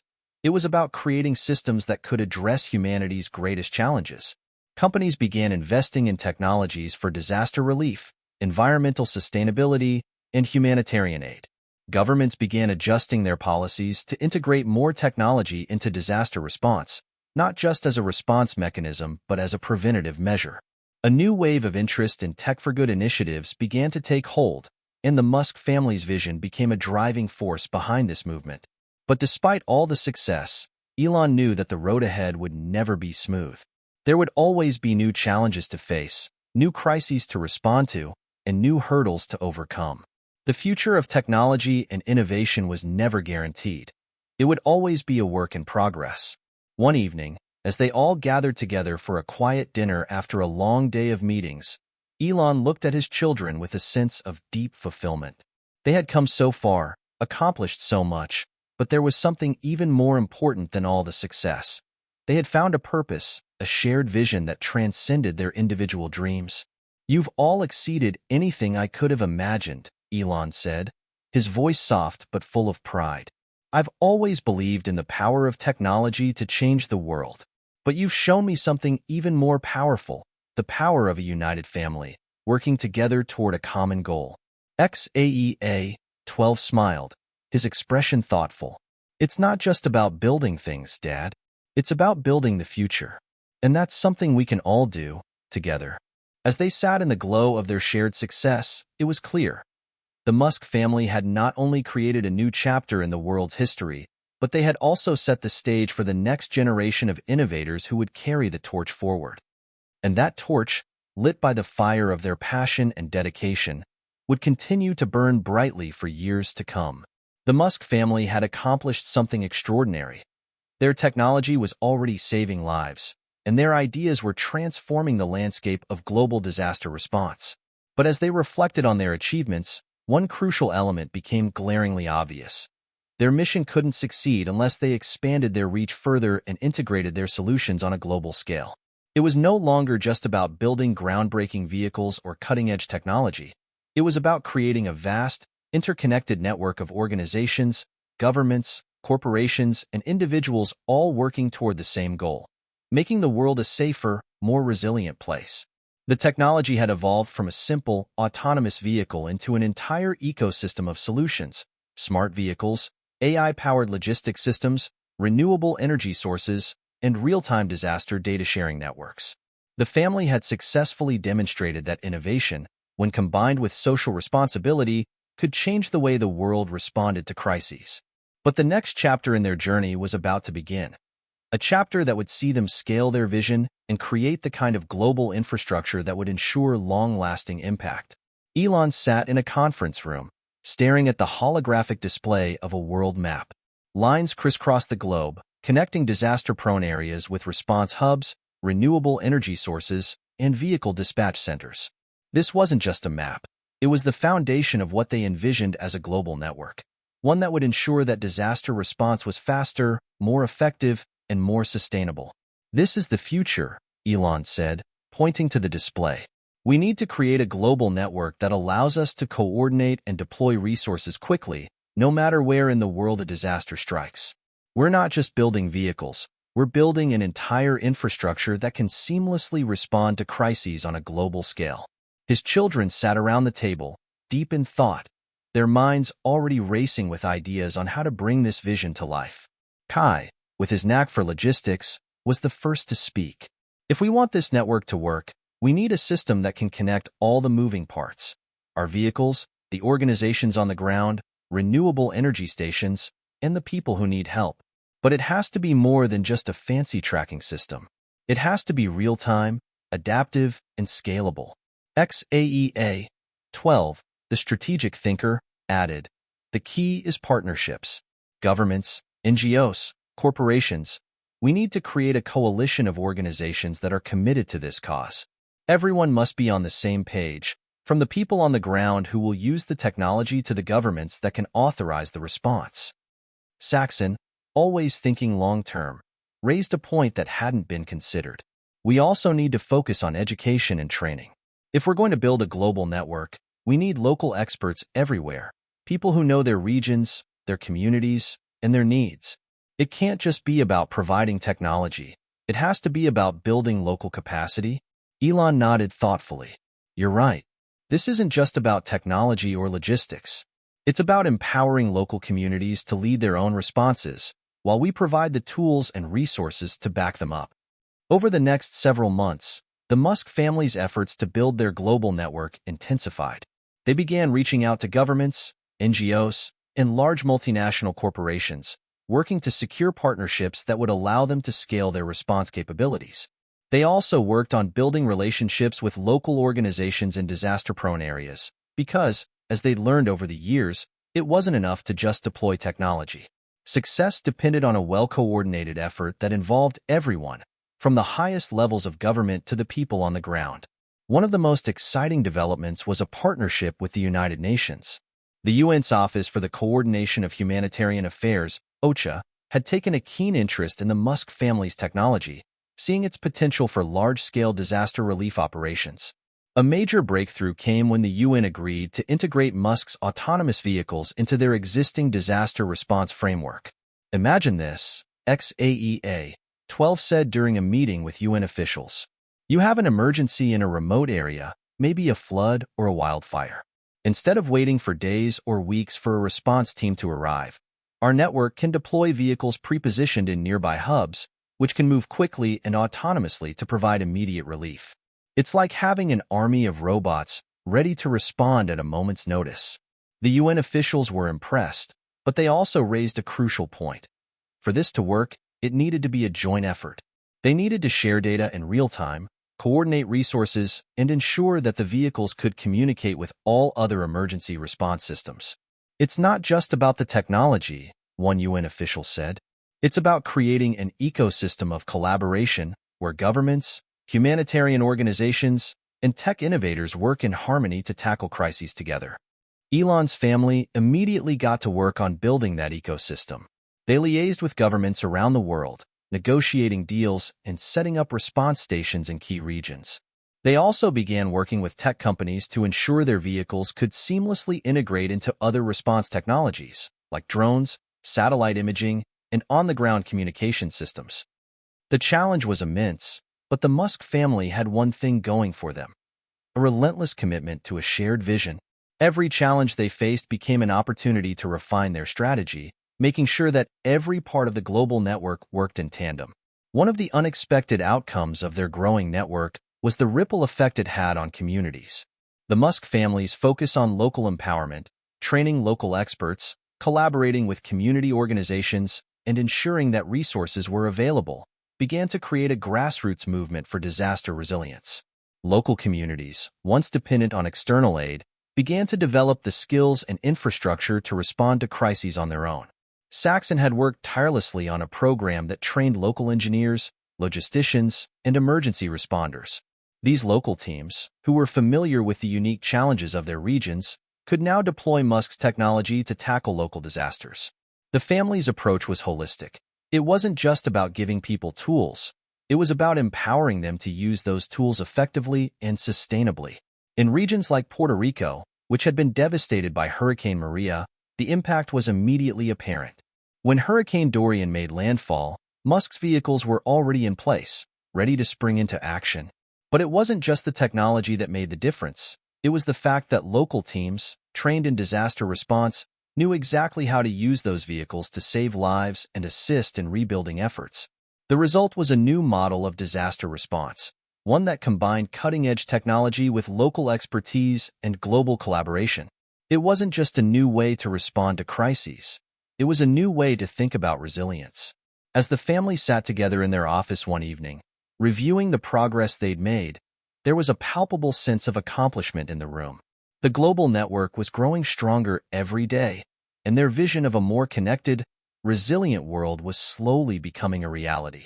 But even as they celebrated, they knew that the work was far from finished. The world was always changing. New challenges would arise, new disasters would strike, and new technologies would emerge. "I think we've done something important," Elon said, his voice filled with pride. "But we have to keep evolving. The world will never stop changing. Neither can we." XAEA 12 nodded. "And as long as we continue to collaborate, build partnerships, innovate, and educate, we can keep changing the world, one disaster at a time." Elon looked at his children, his heart swelling with pride. "Together, we can do anything." The global network was flourishing. Disaster zones were becoming increasingly manageable with each new deployment of Musk's cutting-edge technology.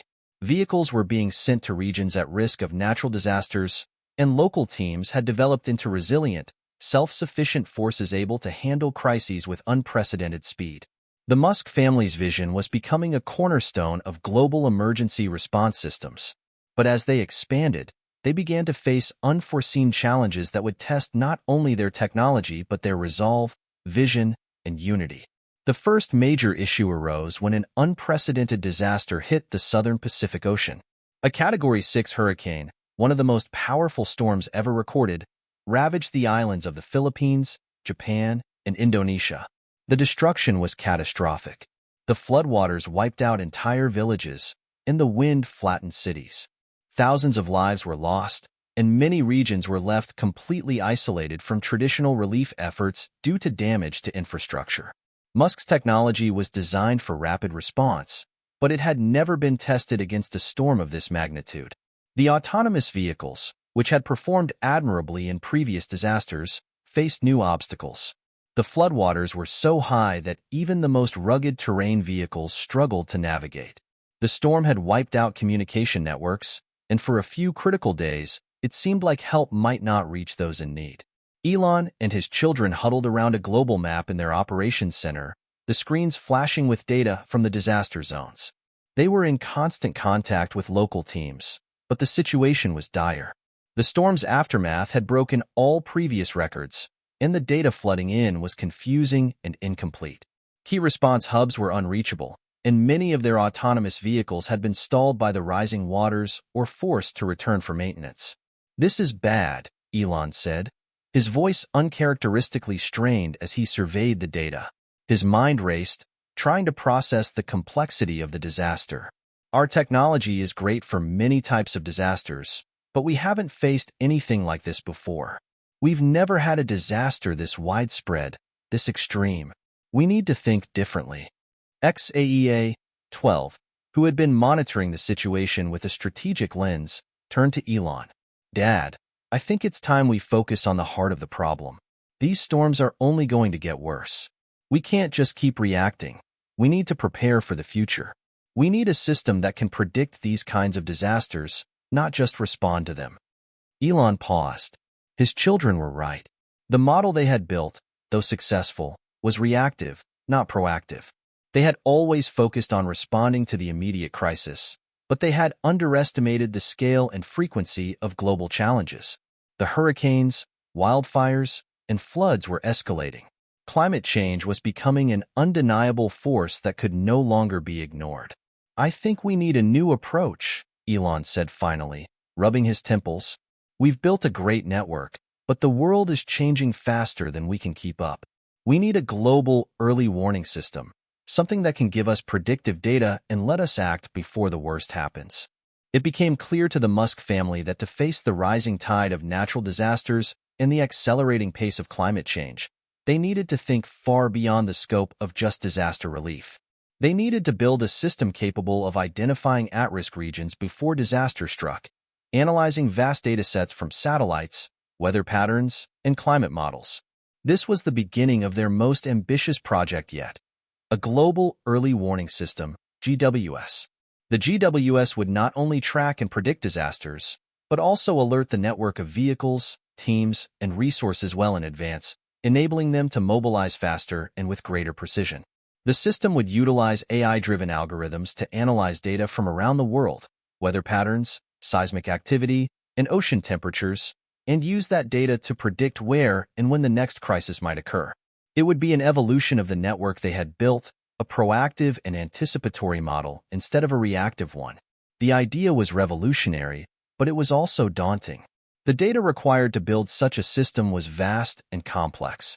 They would need to partner with meteorological organizations, climate scientists, satellite data providers, and even space agencies. It wasn't just about improving their technology, it was about revolutionizing the way the world approached disaster prevention. As they outlined their vision for the GWS, Elon and his children knew they would need to rally the world to their cause. The new system wasn't just a technological challenge, it was a global one. Governments, corporations, environmental organizations, and even citizens would need to come together to create a new paradigm for disaster prevention. To make this vision a reality, Elon took the unprecedented step of addressing the United Nations directly. In a speech broadcast worldwide, he called for international cooperation in the face of the growing climate crisis. "We are facing a tipping point in history," Elon began. "The reality of climate change is undeniable. The disasters we have faced are no longer anomalies. They are the new normal. If we don't act now, the consequences will be far greater than we can imagine. But we do not have to wait for the worst to happen. Together, we can build a global network that can predict, prevent, and respond to disasters faster than ever before. We can save lives, protect communities, and change the course of our future." The speech resonated deeply with the world. Governments and organizations began reaching out, eager to collaborate on the new system. But, of course, there were hurdles. Some governments were hesitant to share their disaster data. Others were concerned about the cost of implementing such an ambitious project, and there were still others who doubted whether the technology could truly live up to its promises. But Elon and his children refused to back down.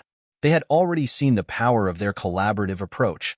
They knew it would take time, persistence, and unwavering belief to bring the GWS to life. This would be their greatest challenge, but they were determined to overcome it, no matter the obstacles. As the project began to take shape, the Musk family encountered resistance from an unexpected source: the tech industry itself. Some of their biggest competitors, including large corporations that had once been their allies, now viewed the GWS as a threat. They argued that the project would require immense financial investments, and many questioned whether it was truly feasible. Some questioned Musk's motivations, believing that the push for early disaster warning systems was less about saving lives and more about monopolizing the technology for personal gain. Elon's response was characteristically blunt. "If this was about money, we wouldn't be doing it," he said in a press conference. "This is about the future of humanity. We are trying to save lives, protect the planet, and help people who have no resources to help themselves. I'm not interested in profits when people's lives are at stake." But even with his determination, there was no denying that the skepticism surrounding the project was a challenge. The Musk family was facing opposition from both within the tech industry and from governments who were wary of relinquishing too much control to a private organization. Yet, despite the pushback, the family pressed forward. They expanded their team, brought in new experts from every corner of the world, and began testing their early prototypes of the GWS.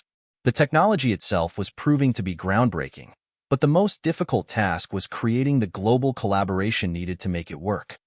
The breakthrough came when the first successful predictive model of a major storm was created. Using a combination of satellite data, AI-driven weather prediction algorithms, and real-time analysis from global weather stations, the Musk family system predicted a massive hurricane in the Atlantic before it even began to form.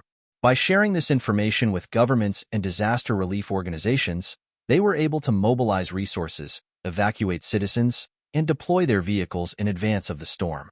It was the first true success of their global early warning system, and the world began to take notice. As the storm approached, the GWS network sprang into action. Aid was pre-positioned, vehicles arrived ahead of the hurricane's landfall, and communities were evacuated efficiently. The hurricane hit with a fury, but thanks to the proactive measures taken, the human cost was far lower than it would have been without the GWS. The success of this operation proved two things. First, that the system could work, and second, that the world was ready to come together to fight the escalating climate crisis. The Musk family had faced the impossible, but they had triumphed.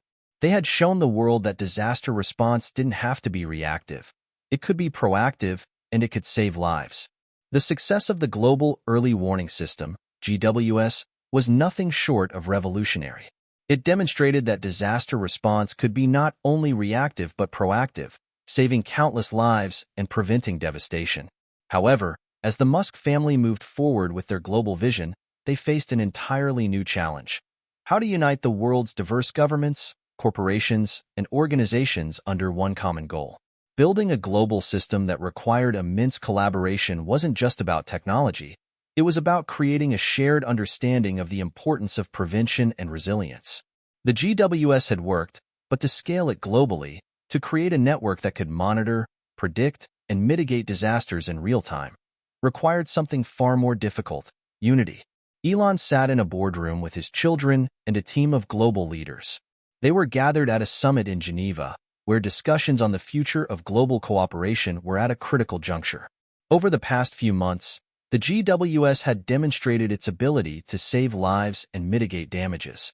Yet, for all the successes, the system still faced significant obstacles, namely, ensuring that all countries and organizations were willing to share data and resources.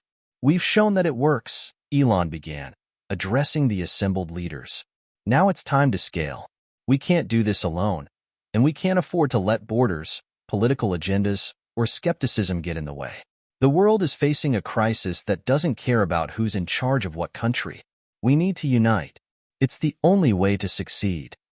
XAEA 12, now deeply involved in the strategy and diplomacy of the initiative, added, "We're dealing with a challenge that goes beyond national interests.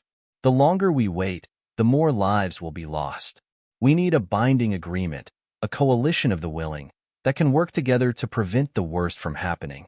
The leaders around the table exchanged uneasy glances. They knew that forming such an alliance was a monumental task. Governments were slow to act, especially when it came to sharing sensitive data. There were economic considerations, legal hurdles, and a host of international protocols that would need to be navigated. The key issue, as the Musk family quickly realized, was trust, or, more accurately, the lack of it. Many nations, especially those with large populations and developing economies, were hesitant to share data with others, fearing that it would be used to undermine their sovereignty or economic interests. Some countries were simply not ready to adopt the technological infrastructure needed for a global disaster response network, while others viewed the system as a form of Western influence over their territories. "How do we convince a nation like India or Brazil to fully participate?" Saxon asked, his brow furrowed in thought. "They have their own set of priorities, and they're not going to give up control over their data just because we say it's in their best interest." Kai, always the pragmatic thinker, nodded in agreement. "We need to show them that this isn't just about saving lives. It's about saving their economies too. A single devastating event can wipe out years of progress. If we can demonstrate the economic value of investing in the GWS, they might be more willing to join." But even that approach had its challenges. The costs of implementing the system in every country were significant, and while the technology itself was scalable, the infrastructure needed to support it was not cheap. Smaller nations, particularly in the global south, feared that the project's economic burden would fall on them, leaving them with limited benefits. This divide between national interests and global needs was becoming a significant obstacle. The Musk family knew that to succeed, they needed to bridge the gap between the wealthy nations that had the resources to lead the project and the developing nations that needed the support the most. Elon knew the time had come to rethink their approach. They could no longer rely on the traditional model of top-down leadership, where powerful nations dictated the terms of global cooperation. They needed to build a model of collaboration that was not only about technology and innovation, but about local empowerment and mutual respect. He called a meeting with his children and their key advisors. "We can't just push the technology," he said, his voice determined. "We need to build trust. We need to empower the local leaders in each region. Let them see the GWS as a tool that gives them more control, not less."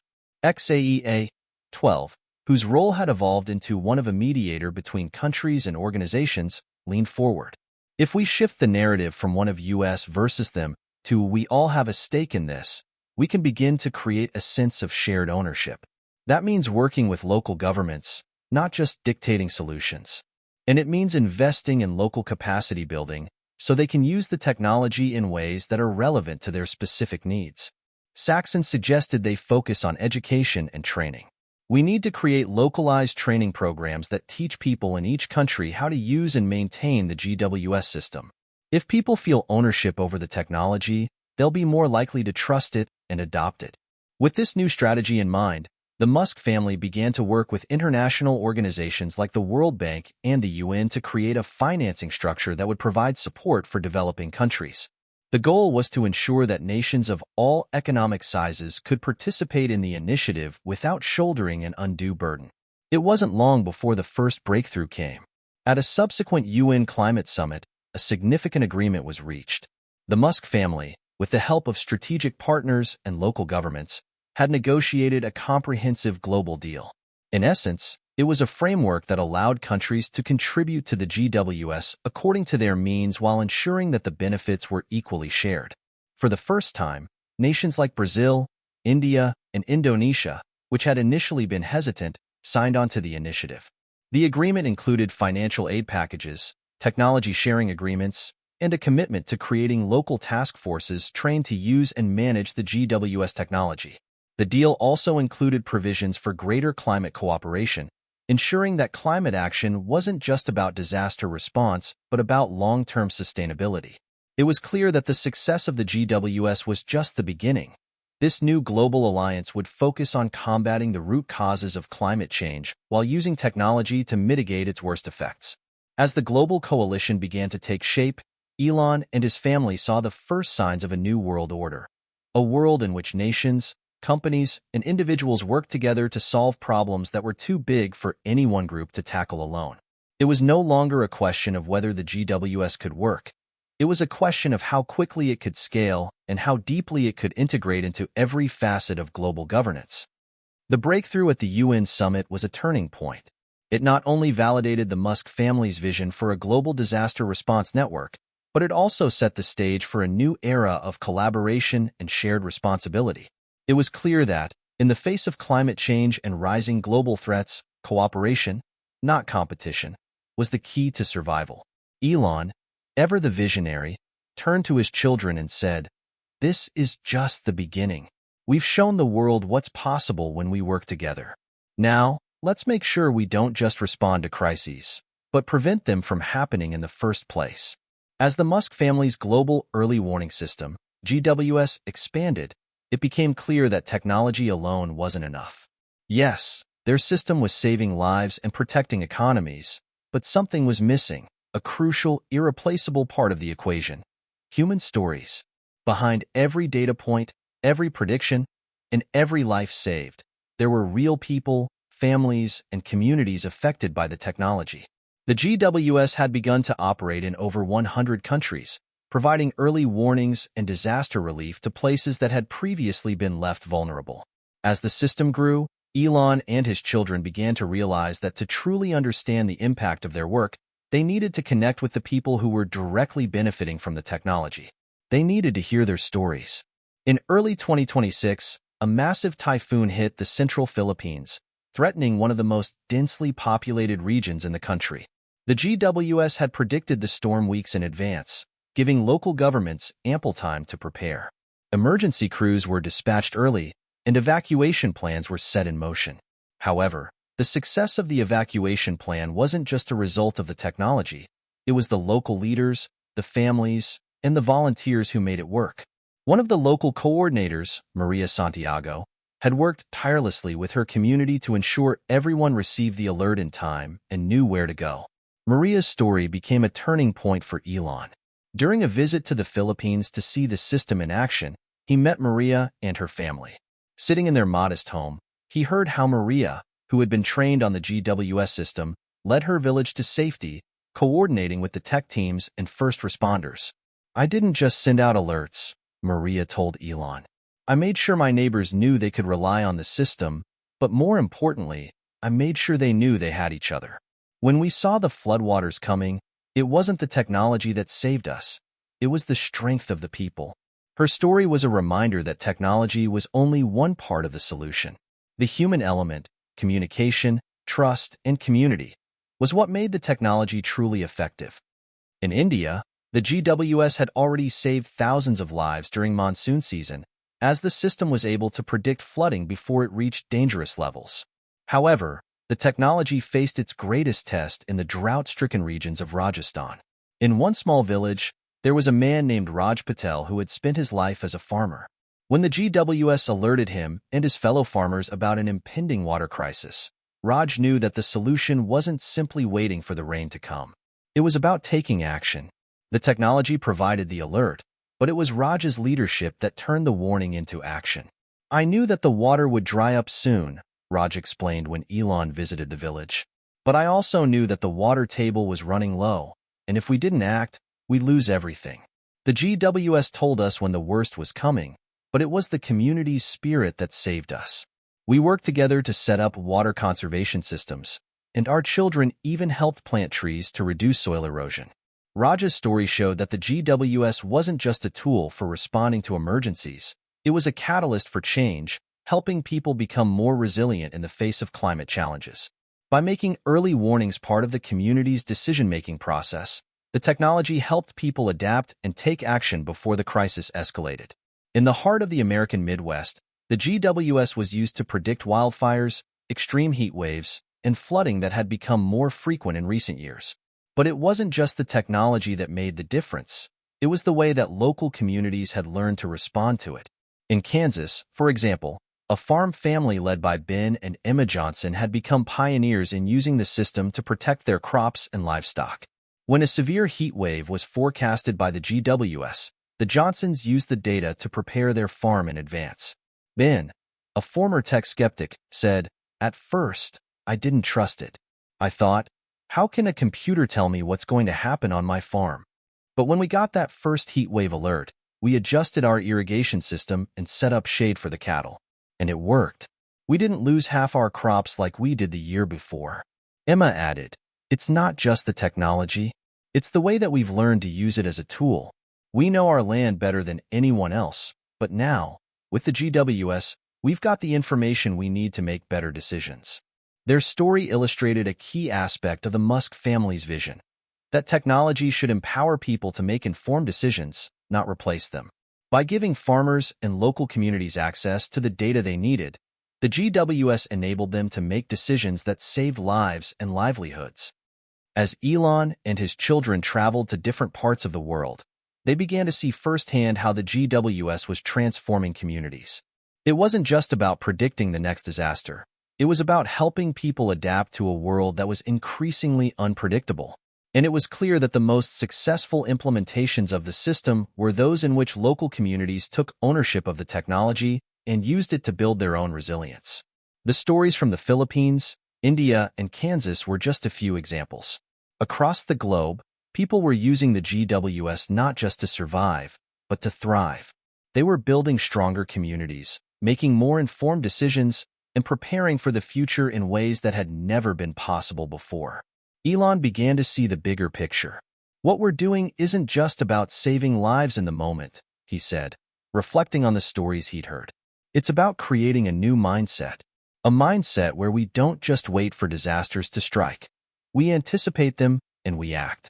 And when we do that, we don't just protect people from harm, we empower them to take control of their own futures. As the Musk family continued to expand their vision, they realized that the GWS was not just a network of technology and data points. It was a global family. It was a system in which every person, every community, and every nation had a role to play. It was about creating a shared responsibility for the planet and its future. Technology is powerful, Elon said, as he looked at the team gathered around the table, but it's the people who make it meaningful. The stories we've heard are the true success of this system. They remind us that at the heart of everything we do is a human being, someone who is struggling, hoping, and working toward a better future. Our job is to make sure they have the tools to succeed. With that, the Musk family reaffirmed their commitment to creating a world where technology, compassion, and community were intertwined. The GWS was more than just a response system. It was the foundation for a new era of global cooperation and resilience. And as they looked toward the future, they knew that their work was far from over. Despite the overwhelming success of the Global Early Warning System, GWS, in saving lives and helping communities prepare for disasters, Elon and his children soon discovered that politics, the intricate dance of power, influence, and national agendas, was a new battlefield. For all the technological advancements and human stories of hope, the path to global cooperation had to navigate the labyrinth of political realities. The international agreements were in place, the technology was scalable, and the groundwork had been laid for global disaster management. But the project wasn't smooth sailing. Political gridlock, national interests, and bureaucratic red tape were proving to be more challenging than they had imagined. One of the most complex challenges arose during a critical UN summit in early 2027. This summit was supposed to be a turning point, a final push to solidify the participation of every major country in the GWS. However, the moment they entered the room, the family was met with the familiar, tedious process of political negotiation. Elon sat at the head of the table, flanked by XAEA, 12, Saxon, and Kai.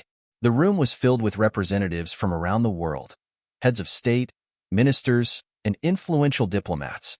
While some nations were eager to commit to the next phase of the project, others were hesitant, and some were downright obstructive. "It's not enough to just have data," said one diplomat from Russia. "You need to ensure the system doesn't interfere with our sovereignty. We won't let it become a tool for foreign influence." "Let's be clear," another delegate, this time from a European Union country, interrupted.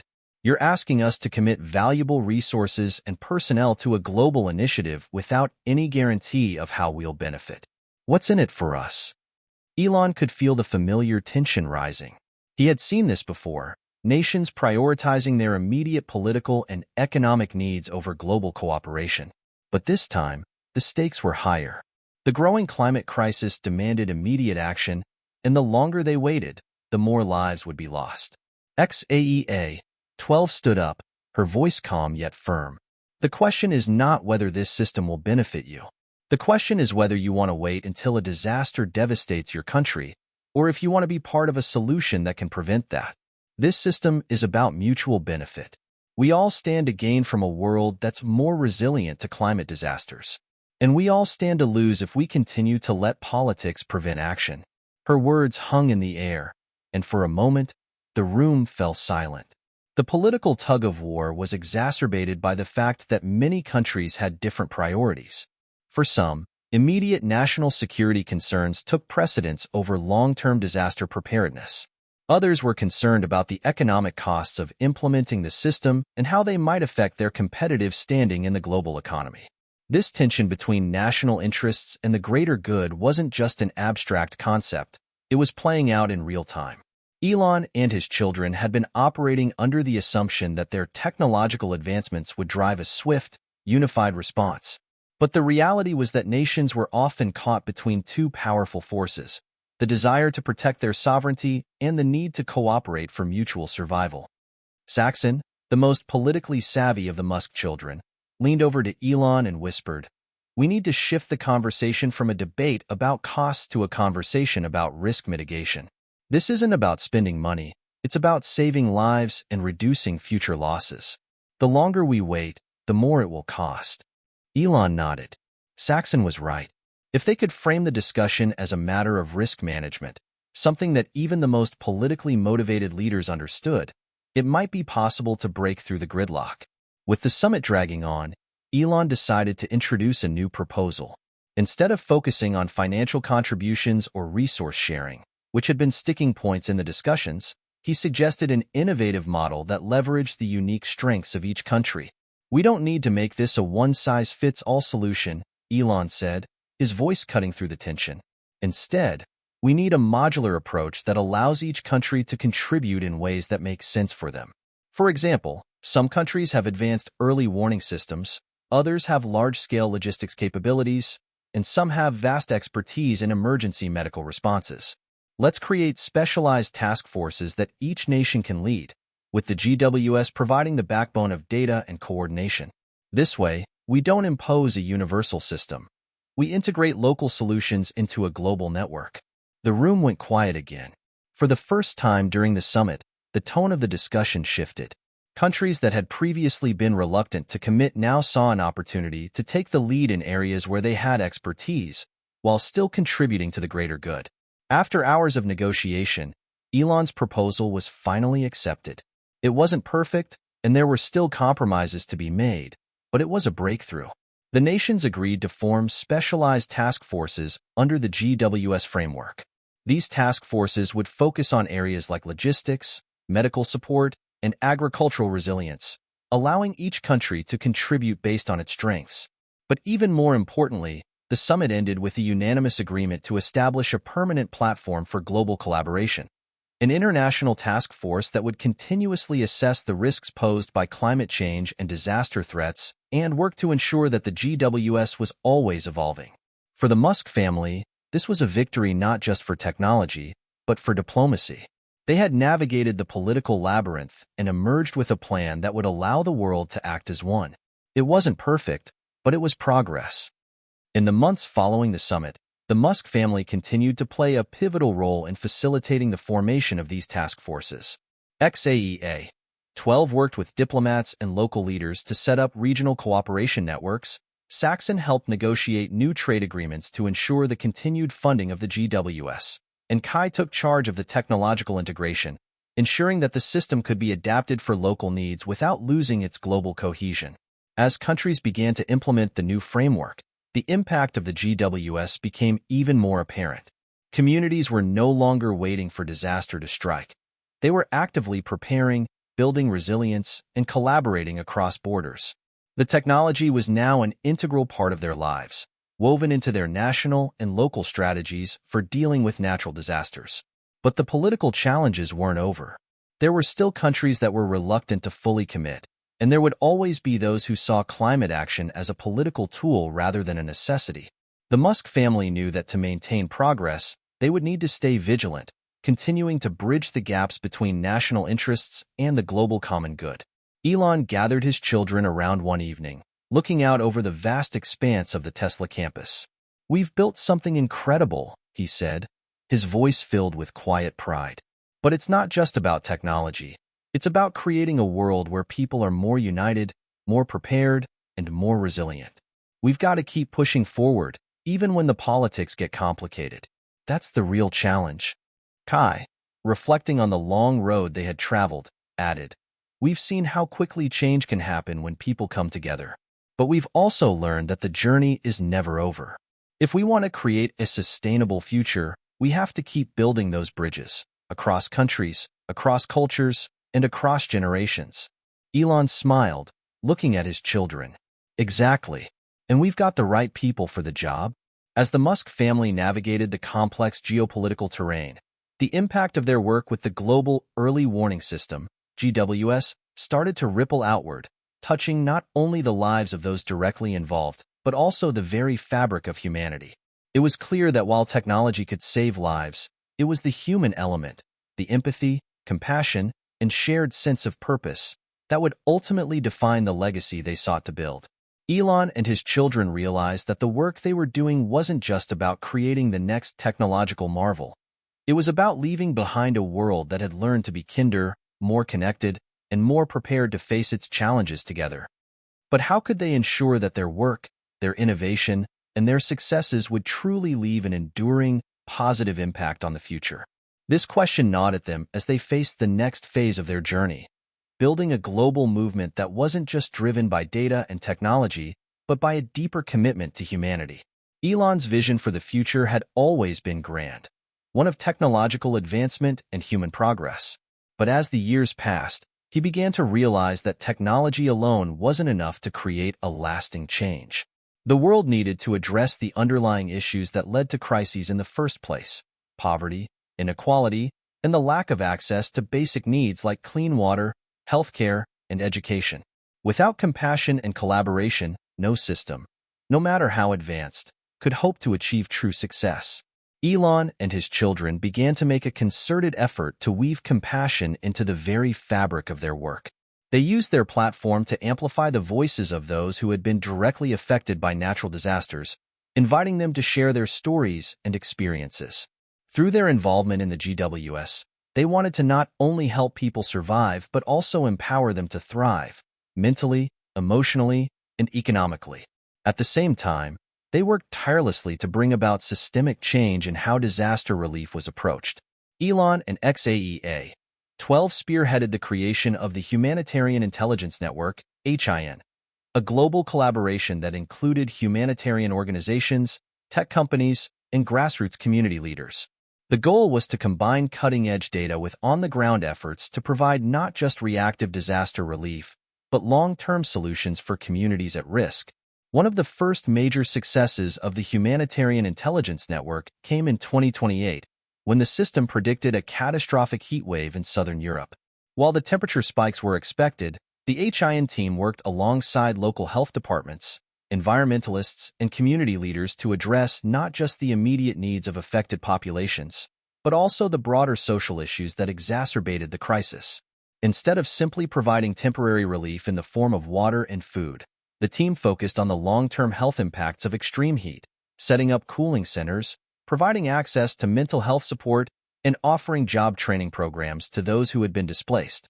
The HIN's efforts highlighted a key principle: disaster management wasn't just about survival. It was about creating opportunities for people to rebuild their lives with dignity and hope. As Elon visited southern Europe to see the results firsthand, he couldn't help but feel a deep sense of gratitude and pride. While the technology behind the GWS was impressive, it was the compassion, the kindness, and the dedication of the people on the ground that had made the difference. For Elon, the most rewarding aspect of this journey was seeing his children develop not just as innovators, but as compassionate leaders. XAEA 12 had always been the most visionary of the Musk children, but she had begun to see beyond the numbers. She had always been fascinated by the interplay between human behavior and technology, but now she was focusing on how to bridge that gap in a way that could heal the planet and its people. "I've realized," XAEA 12 said one evening during a family meeting, "that technology is just a tool. What really drives change is our ability to connect with people. It's not about algorithms or data points. It's about understanding the human experience, what people need, how they feel, and what motivates them. The GWS is just one part of that puzzle." Her words struck a chord with everyone, especially Elon. Over the years, he had focused relentlessly on innovation and pushing boundaries, but seeing the impact of the GWS from a human perspective had shifted his thinking. It wasn't just about creating better technology, it was about creating a better world for future generations. Kai, who had always been fascinated by global governance and geopolitics, was taking on a more active role in promoting international peace and cooperation. His experience with the GWS had taught him that the most pressing issues of the future, climate change, economic disparity, and social unrest, required a level of global unity that transcended national borders. "The problems we're facing today don't respect borders," Kai said during a meeting with UN representatives. "From wildfires in California to floods in Bangladesh, from heat waves in Europe to droughts in Africa, the impacts of climate change are everywhere. And while countries are trying to address these problems on their own, The truth is that we all need to be in this together. The more we collaborate, the stronger we'll become. Kai's vision was to expand the reach of the Humanitarian Intelligence Network and make it an integral part of global policy. He worked alongside governments, international organizations, and tech leaders to push for stronger frameworks that emphasized international cooperation and the sharing of resources. It was a bold ambition, but it was one that he was passionate about. One of the key moments in the family's journey came in 2029 when they organized a global summit on compassion and sustainability. The event, dubbed the Heart of Change, brought together world leaders, activists, scientists, and tech pioneers to discuss how to align the goals of technology and human welfare in a way that would create lasting positive change. The summit emphasized the importance of integrating empathy and ethics into every technological advancement. During the summit, XAEA 12 gave a stirring speech on the power of empathy. "We have the technology to solve many of the world's biggest challenges," she said, addressing the gathered crowd. "But what good is technology if it doesn't serve humanity? If we want to truly change the world, we need to think beyond profit margins and data. We need to think about people, about families, communities, and future generations. We need to build a future that is kind, just, and sustainable." Her words resonated with the audience, sparking new conversations about how to align technological progress with global welfare. The Heart of Change became a pivotal moment in the Musk family's legacy, one that would not just be about creating smarter technologies, but about fostering a smarter, kinder world. As the years passed, the Musk family's efforts began to bear fruit. The global early warning system had saved millions of lives and helped millions more to prepare for and recover from natural disasters. The Humanitarian Intelligence Network had become an indispensable part of global disaster management, connecting communities, governments, and organizations in ways that had never been possible before. But more than anything, Elon, XAEA 12, Saxon, and Kai had built a legacy based on compassion, understanding, and unity. They had proven that technology, when used with heart and empathy, could transform not only how we live but how we relate to one another. Their work had changed the way the world viewed technology, not as a tool for domination or exploitation, but as a tool for building a better future. A future where the human heart, not just the mind, guided progress. As the Musk family stood at the precipice of a new decade, they couldn't help but look back on the journey they had undertaken. The Global Early Warning System, GWS, the Humanitarian Intelligence Network, HIN, in their collective efforts to integrate technology with compassion had transformed the global landscape. But despite all their accomplishments, they knew that their work had only just begun. The future they had envisioned, the world they had worked tirelessly to create, was still in its infancy, and the true challenges were only just starting to emerge. Elon, now in his 60s, looked at his children, the next generation of leaders who would carry this vision forward. Their ambition had always been beyond what most people could imagine, but now it was tempered with a sense of responsibility. The challenges ahead would not just be about solving global crises. They would also be about shaping the values and principles that would guide humanity into the future. In 2030, the world stood on the edge of another monumental shift, the rise of artificial intelligence. While much of the world was still grappling with the implications of climate change, inequality, and political instability, a new wave of technological advancement was on the horizon. AI, once a concept relegated to science fiction, had started to reshape industries, economies, and daily life. But for Elon and his children, the question wasn't whether AI would change the world. It already was. The question was, how would they ensure that AI was developed and deployed ethically? How could they use this powerful tool not only to solve global problems, but to elevate humanity itself? Elon had spent much of the past few years advocating for responsible AI development. He had always warned of the risks of unchecked technological growth, but now, with his children by his side, he saw the potential to harness AI for good in ways never imagined before. "I've always believed that technology, when used right, can be a force for good," Elon said one evening, as he sat with XAEA 12, Saxon, and Kai in the family's think tank at Tesla's headquarters. AI has the potential to elevate the human experience, to solve problems that were once thought impossible. But it's up to us to make sure that it serves humanity, not the other way around. XAEA 12, who had become a leading voice in AI ethics, nodded thoughtfully. We've already seen what happens when technology is used for control and manipulation, she said. But what if we reimagine AI not as a tool of power, but as a partner in our shared journey? A partner that helps us understand each other better, solve systemic problems, and create a world where people don't just survive, they thrive. As the Musk children carried the torch forward, they each began to carve their own paths in the world of innovation. Saxon, who had always been passionate about global policy, focused on creating international frameworks for AI governance. He worked with governments, tech companies, and think tanks to ensure that AI development was aligned with global humanitarian goals.